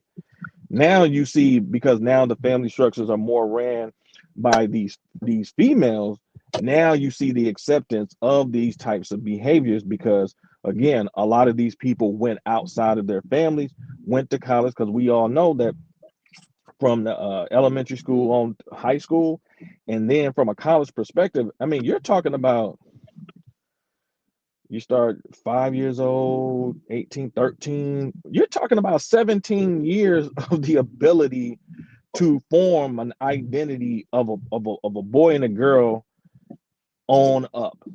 So that's a lot of power to have over how that particular person sees themselves. And obviously, if you're giving them things that run counter to their upbringing, who is going to win out? Is it going to be the family that they're a part of, that they're really not really around most of the time because they're spending most of their time in school? Or is it going to be these institutions? And these institutions have been very much pivotal in transforming the actual family social fabric, because a lot of those people came back with those social unnorms and actually inculcated their actual family structure with that. And over time, now you see why Black people are looking at things a completely different way, as opposed to 2 or 3 previous generations, where it's a completely different ballgame. Well, I'm gonna say, at the end of the day, America's itself is a gay-friendly location. Let's just keep it real. It's a gay-friendly location. You do what you want to do in this country. You have sex with who you want to in this country. Stop asking me to be with you. The man wants straight men to be gay with him. Because if it wasn't that, you'd be doing the stuff we're doing. Now, is it gay men that watch sports? I'm sure it is. I don't know any of them. I done met a lot of gay people in my lifetime. I don't know any gay men that watch sports. Not saying that they don't. Maybe they watching sports and I ain't around. But I ain't never heard a gay man say, man, let's go to the sports bar so we can watch the game tonight. It is what it is. Now, people may say, well, it's some gay men that do that. If I don't know they gay, it doesn't count. Because I could be at the sports bar and gay men could be there. But if I don't know they're gay, that don't count. Okay, they did it, but I don't know they did it. So at the end of the day, y'all, I understand there are stuff that's done for political agendas. That's very true. And there's some stuff that's done for personal reasons. And sometimes personal reasons and political agendas can mesh well together. The man wants you to be gay with him. He say he ostracized because, no, ain't you my brother? What does you being my brother got to do with the fact that you gay or not? The context that he was saying is, we all Black, so ain't you my brother? What that got to do with you being gay?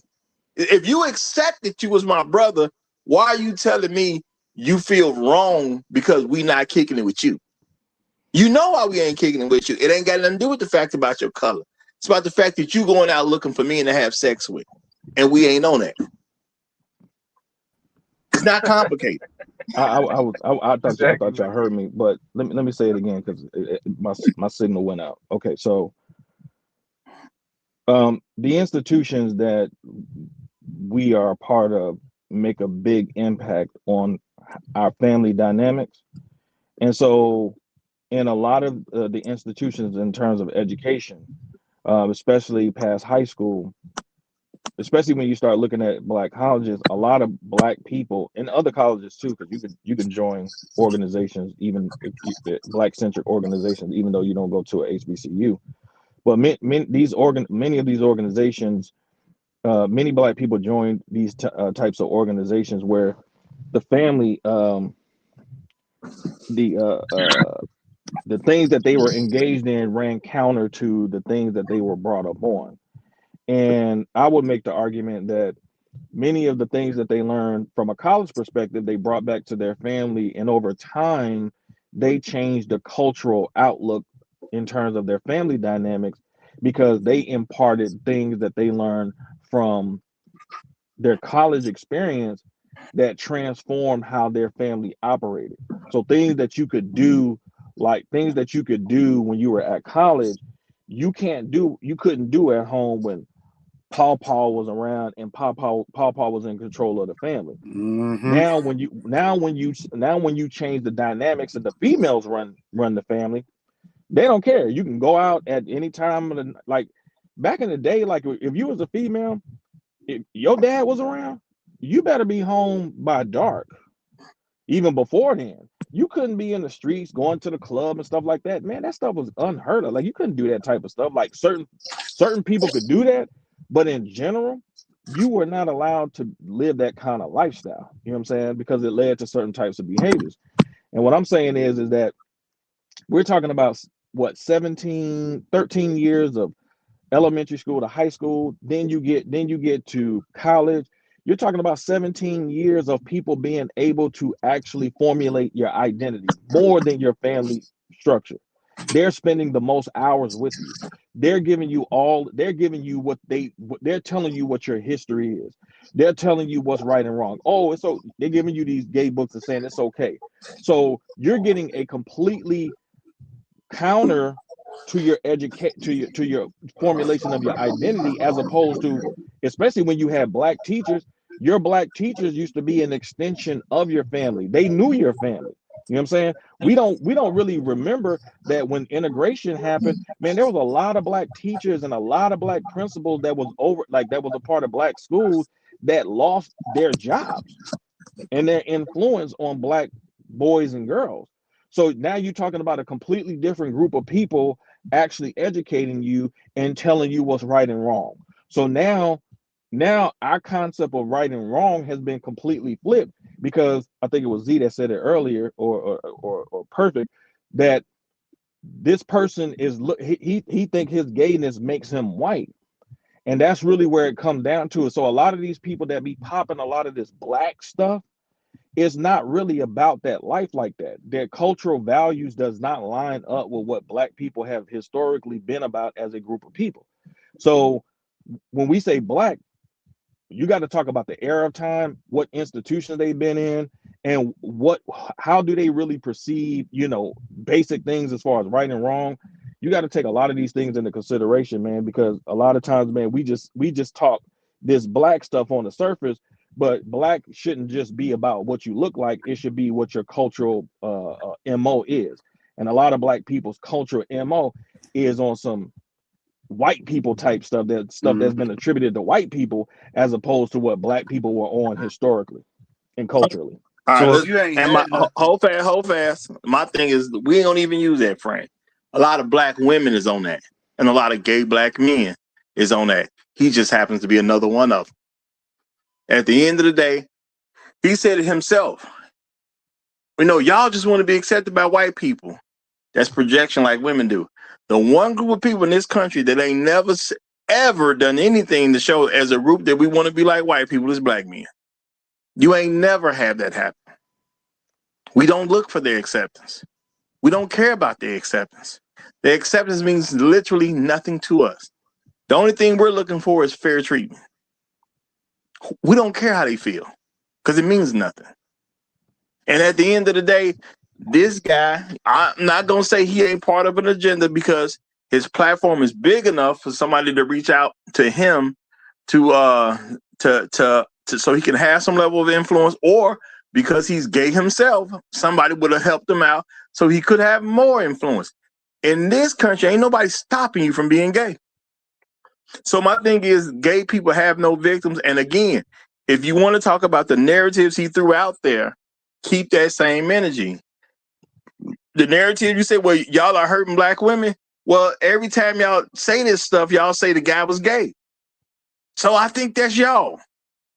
Now I'm gonna say straight up, a lot of people do believe in a lot of dumb narratives because there's like he gave an example of a guy would body slam some woman for not giving him his phone number. Not one of those theories have ever confirmed to be true. Not one. There's never been a record of any woman being asked for her phone number and rejected a guy, and she got some type of physical harm done to her. There's not one record of it. Not one. Now I know because I've been doing shows long enough and I got content, that I've done and covered over this stuff. Yeah, I know when they said a man did something because some girl didn't give him his phone number. I found out the actual situation was something totally different. It didn't even involve a woman in the first place, or it was somebody who just made the story up that wasn't even present. But the narrative is, if you harm the girl, he did that because he secretly DL or he gay and just ain't figured it out yet, which goes back to gay people. So my thing is, if you want to play the narrative game, it's not going to work for gay folks because the narrative, if a straight black man do something that's wrong, he gay for real. And he just ain't came to terms with it, which means he's not a straight black man. And the irony is that when black men collectively, when they standing on their square and they really are men, a lot of women in other groups, they actually respect their masculinity more than the men in their own group because they actually see that we have a true masculinity that is based in self-esteem and confidence in who we are. See, most of these other men try to cosplay us. See, when we mimic other groups of men, we're considered corny and lame. When other men mimic us, they're considered cool. It's a big difference. It's a big difference. So it's bogus what they're saying. It's bogus what they're saying because, and not that we need validation from other groups of women, but other women will say, yeah, I like the confidence of black men. I like that, they don't have to overcompensate for anything. They just be who they are. And that's just real. All right. And I'm going to get this in, and we got a new guest joining the panel, y'all. Shout out to Black Who Strikes again. Appreciate you, my brother. Appreciate you. He said, I was shocked by how many gay men and women ran the HBCUs I attended. The HBCU I attended. And that was in the early 80s. HBCUs must be tutti frutti cluster, I'm going to say a cluster F now, which it probably is because that's how college is going on a regular basis, y'all. Because I've told y'all before, the people who believe in feminists the most that I can tell, not even white women, college age black women, they believe in that stuff strong and hard, man. It's strong and hard. They say some very ridiculous stuff because they believe in it so much. It's strong and hard with them. But we're gonna get a mic over to Mr. Ruffin is back with us. So, Mr. Ruffin, you got it. I'll salute to you, Roger. Shout out to the panel and the chat. And also shout out to our alternative lifestyle brothers, Magic and Isaiah, for kissing in the finals. You try to let us know. Shout out to Michael Jordan. He's terrible, man. Oh, no, man. Whoa. This is opening statement. Let him let it ride. I know he's being terrible right now, but let it ride. This is opening statement. Right? Did Isaiah pause? Is it a fact that Isaiah and Magic? That is a fact. Thank you. Let's move on. Now, so there's Michael too. So there's deals all throughout sports, stuff like that. Now I'm gonna have to take a very unpopular opinion and say that on some level I understand where this brother's coming from.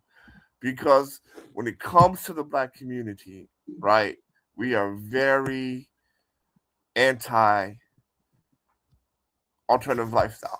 And even when we talk about women support that, not quite, because as soon as you piss them off, you're gay this, you're DL that, you're a cocksucker, and all this other stuff, right? So I can see how people in that community don't really feel supported in the black community because how we look at that type of lifestyle.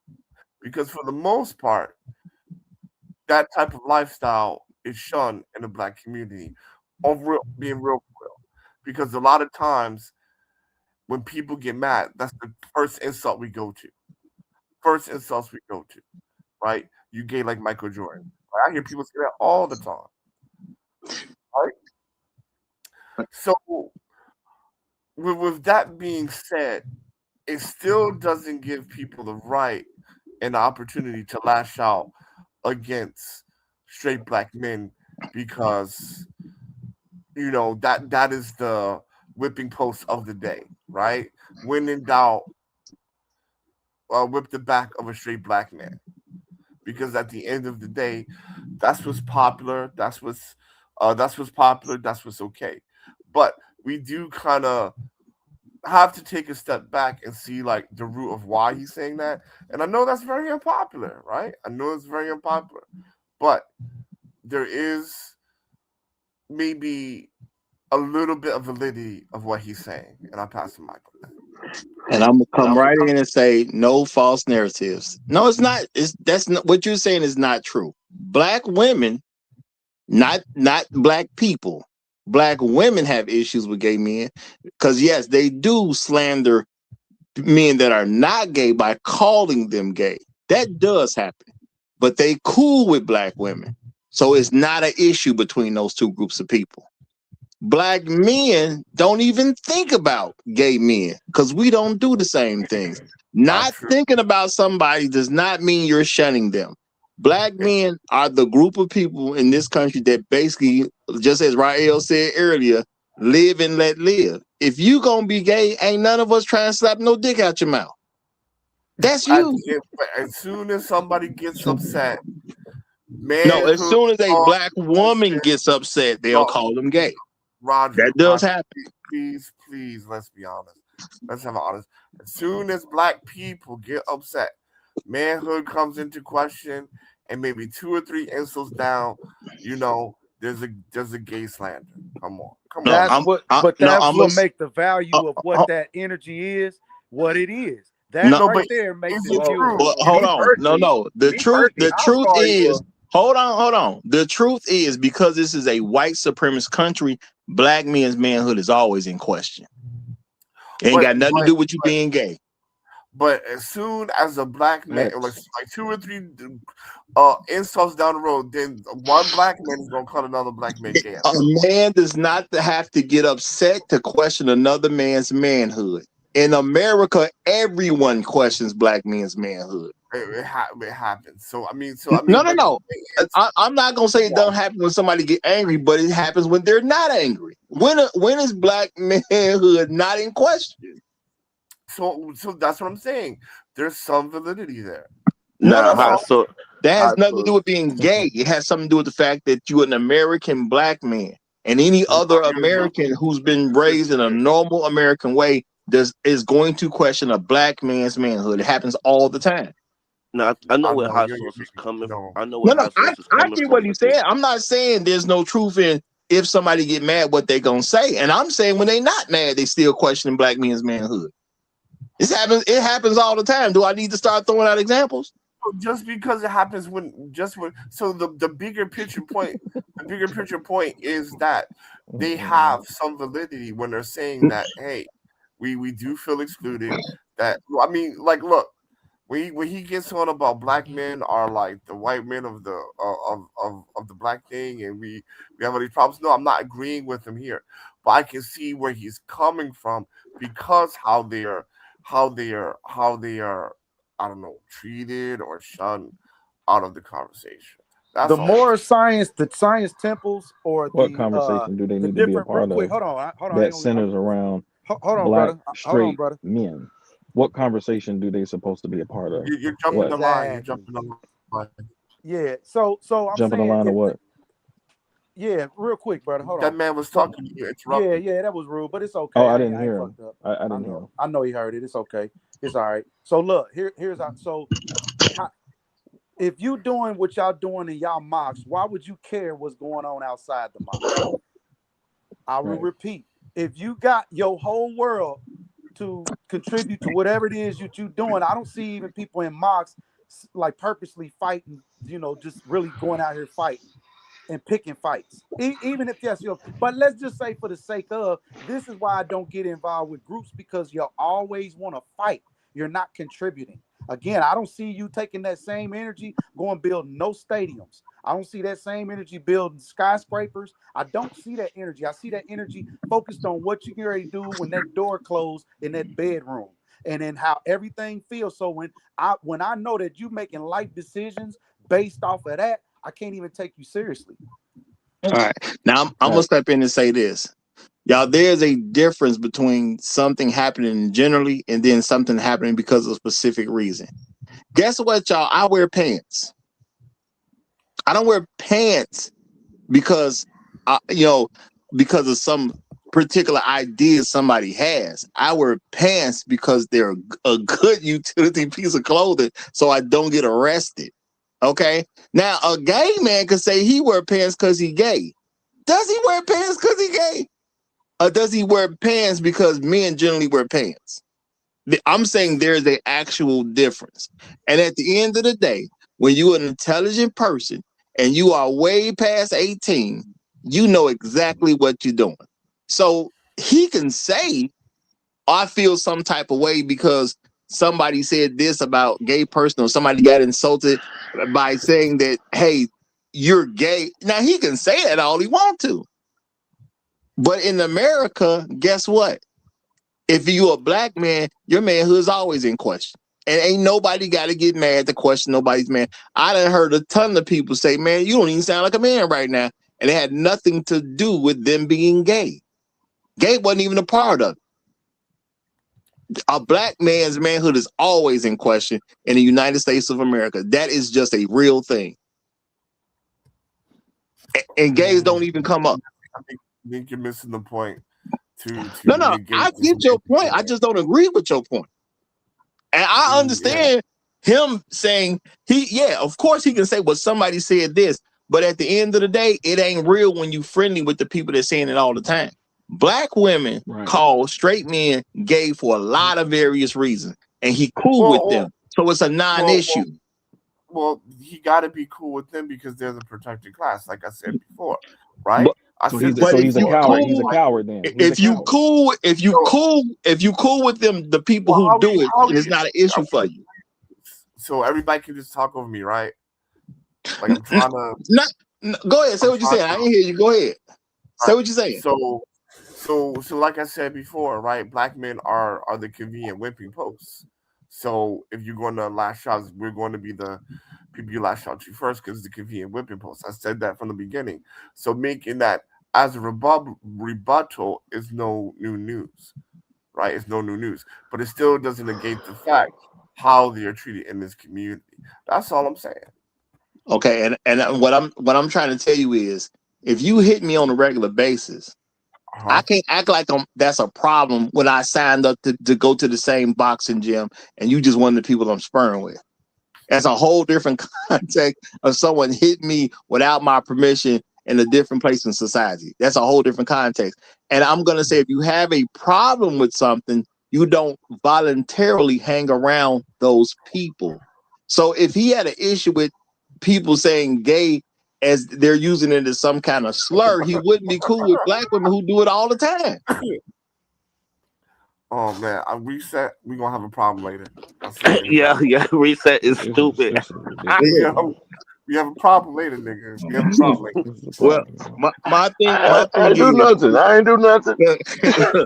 What I'm saying from a general basis, because we at the 3-hour mark. What I'm saying is, if you have a problem with something, you don't volunteer to be around it all the time for no benefit. I understand you not liking a person, but y'all work at the same location, so y'all keep coming. No, you came there to get a check, not to hang out with this guy. This guy named Joe, I can't stand. You don't go to work to hang out with Joe. You go to work to get a check. It ain't cause Joe. You and Joe can't stand each other. So at the end of the day, if you hanging out with Joe and it ain't got nothing to do with work, y'all are off and y'all hanging out together. Nah, don't tell me you don't like Joe and you hanging out with him. Every Tuesday and Thursday, you and Joe kicking it at the bar together. You can't tell me you don't like Joe at that point, because that's a lie. And people lie.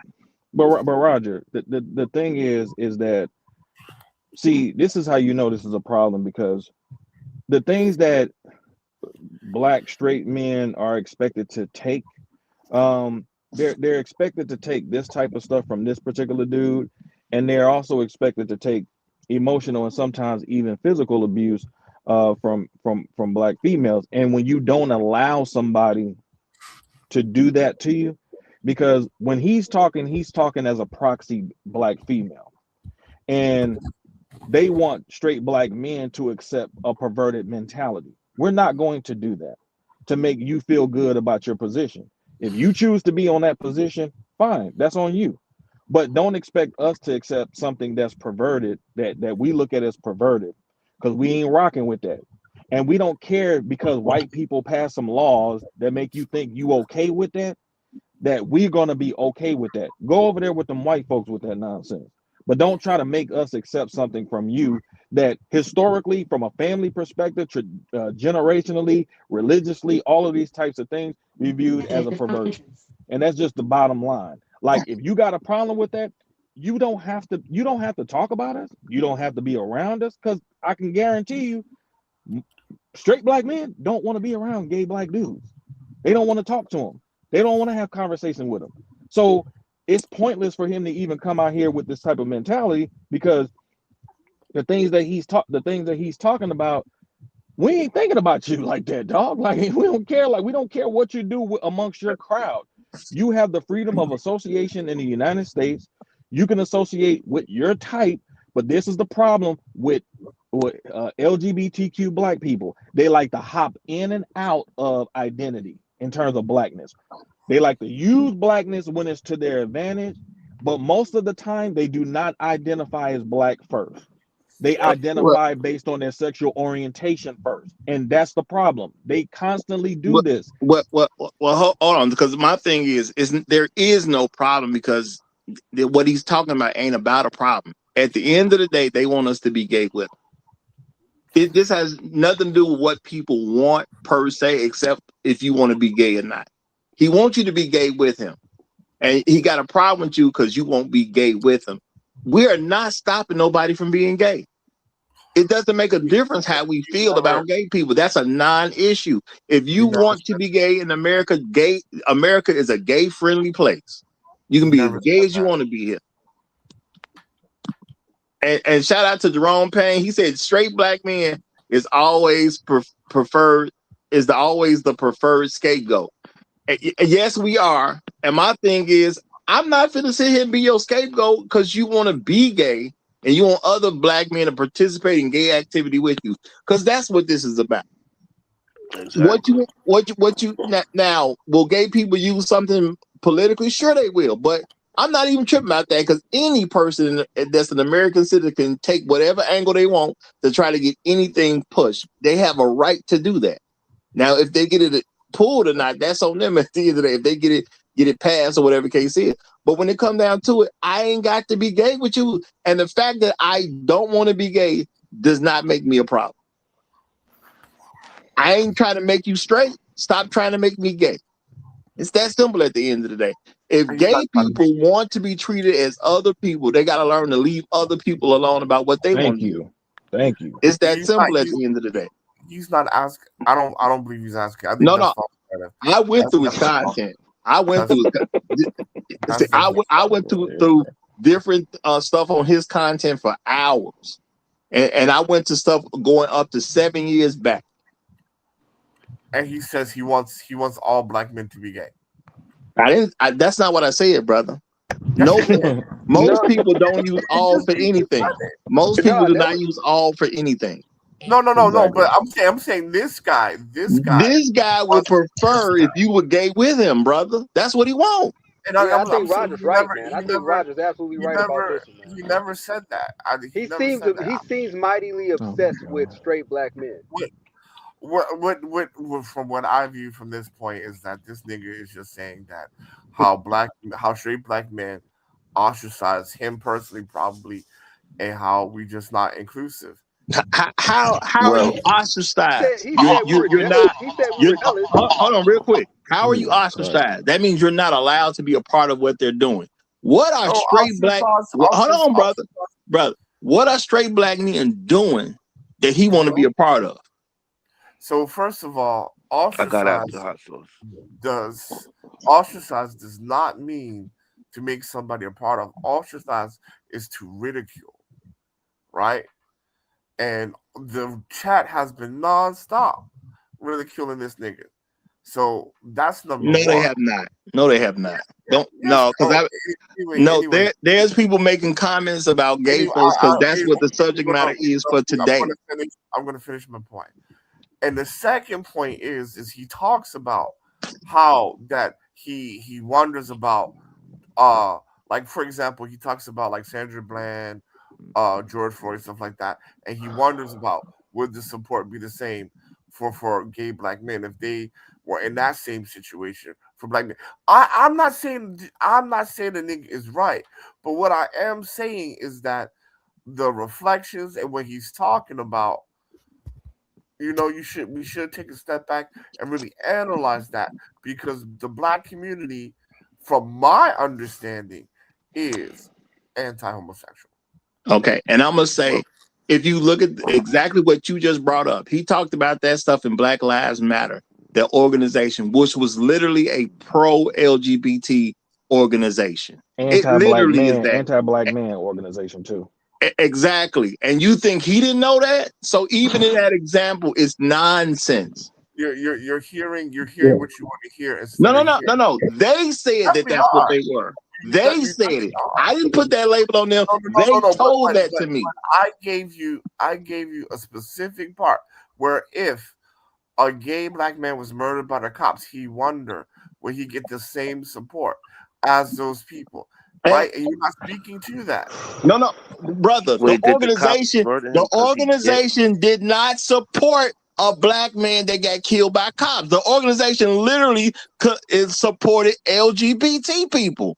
That's what the organization said. All they did was stick a black man's name to get more money. Hold on. No. I'm speaking directly to what you're talking about. I'm speaking to directly what you're talking about. They said something about a straight black man that they had no support for. The organization was literally designed to get aid, assist, or help for LGBT people, black women, and minors. So again, first of all, I don't think I mentioned Black Lives Matter when I said no, he did. When he started mentioning Sandra Bland and other people and said, I wonder if they would get help the same way. They literally got more help than any heterosexual black man. I definitely did not talk about because I said that he said that he was wondering if black men would give him the same support as they shown Sandra Bland and George Floyd, not Black Lives Matter. Well, I'm saying more than likely. First and foremost, this is what I hate about the internet. It's Shark Sims, bro. Hold on, Rob. Hold on. Before Shark go, let me get these super chats in. I actually stopped Brunk from saying something, so I'm gonna let Brunk get in. And I'm gonna say, at the end of the day, it's a stupid question because if you got killed by the police and you shouldn't have, what do we care about who you was having sex with? Because that's a non-issue. So it was just a stupid statement. Now, shout out to Jerome Payne. He said the community recruits harder than he says that community recruits harder than the armed forces. Okay, shout out to you for that. And also shout out to Jerome Payne again. He said, Roger, I'm tired of everyone just leave us. Excuse me, hold on.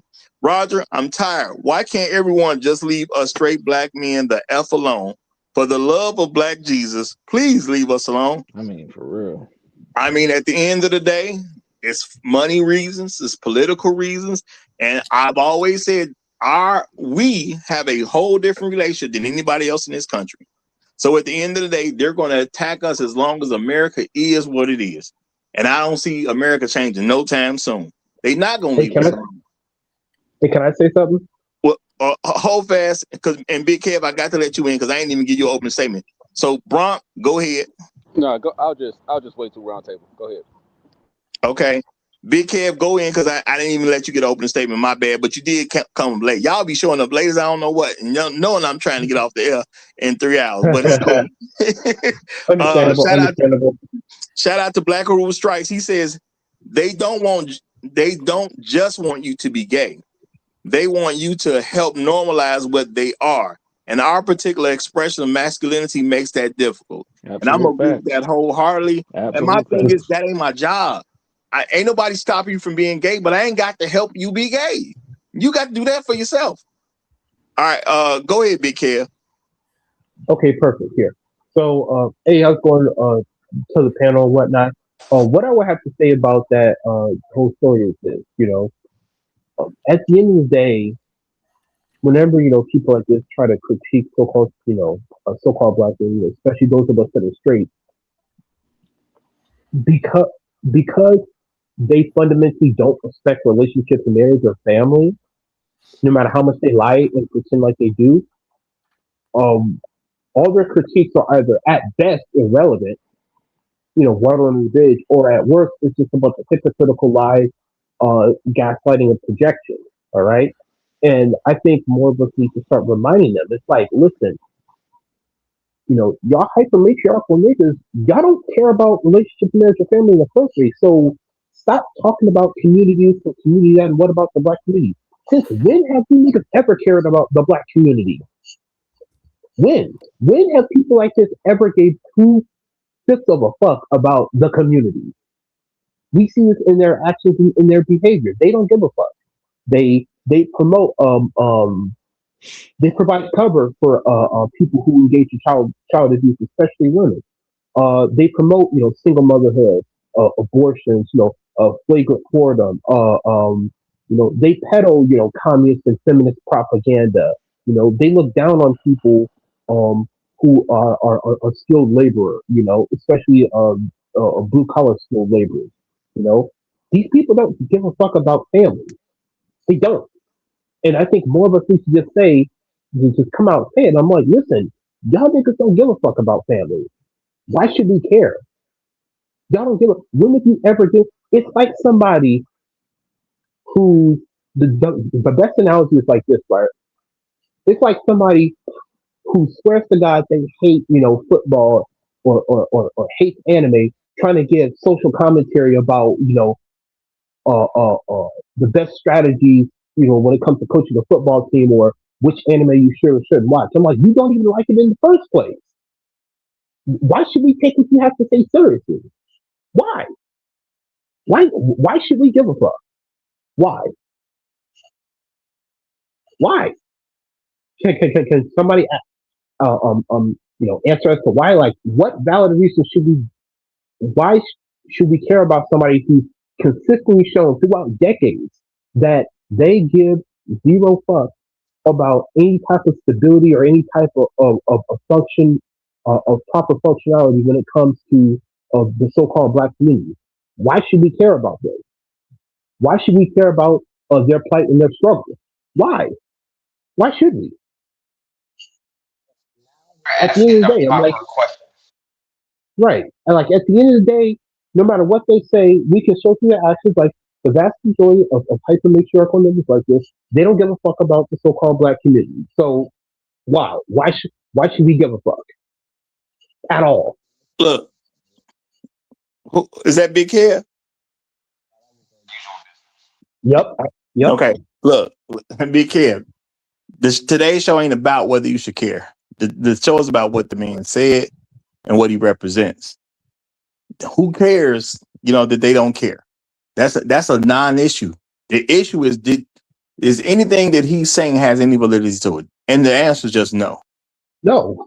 No. And then that's actually the second part I wanted to get to. It's like, not only do they not care, But guys like this, you know, and you see it not just with them, but even when it comes to non-black men who act this way. The reality is that they're upset at the fact that most so-called black men don't want to fuck them. They don't. No, I mean, You know, that is true, but you gotta, but yeah. brother, we've been trying to Oh, yeah, calm the yeah. language down, and I got knocked off, but you was using harsh language on the way out. You still using harsh language on the way in. Calm the language down, brother. Calm the language down. Okay. And I'm gonna say yes, that is true, because I've been saying all show. The issue is they want me to be gay with them. I don't want to be Exactly. gay. Leave Yeah. me alone. Stop Yeah. begging for straight men to be gay with you. Exactly. That's just it. And I've worked in sales for years. I could tell people like this just don't understand. They just can't take no for an answer. You know. Well, I'm not gonna give them credit of not understanding it. People understand stuff. They know what they're doing. And my thing is, he's using the gay thing because number one, he wants us to be gay with him. Number two, it's a protection issue because he know people go get in trouble if they start talking about gays. And I'm pretty sure he's trying to throw something out there so black men could say something about gays, and then somebody can be like, well, we got to take his channel down because he said this about gays. Man, bro, if y'all listen to him, his issue is he's not being seen by straight men. We don't see him. And why would we? We're not gay. Exactly. Okay. But y'all, my phone, hold on. My phone died, y'all. So whether y'all like it or not, my phone died. This is a different device. Show over with. Okay. Shout out to There I Said It. He says, I used to work downtown Atlanta. When alternative folks are in the majority, they discriminate against and belittle straight black folks. F them. And as I said earlier, every group of people gonna get their jokes. So it ain't like we don't get ours too. It ain't like gay people don't make fun of straight people. They do it, and I know they do it because I've been there when they were doing it. Okay. You know what I'm saying? I've worked in a lot of different areas. I see gay people making fun of straight people too. Everybody get made fun of. It is what it is, y'all. But unfortunately, like I said, my phone died. Show finna be over with. I appreciate everybody for coming through. If you like the best content available on social media, then subscribe right here to the Roger Report Live. We do this Monday through Friday at 9 a.m. Might as well join in. I will see y'all tomorrow. Long live the habitual line steppers. I'm Roger. I'm right. And I'm out.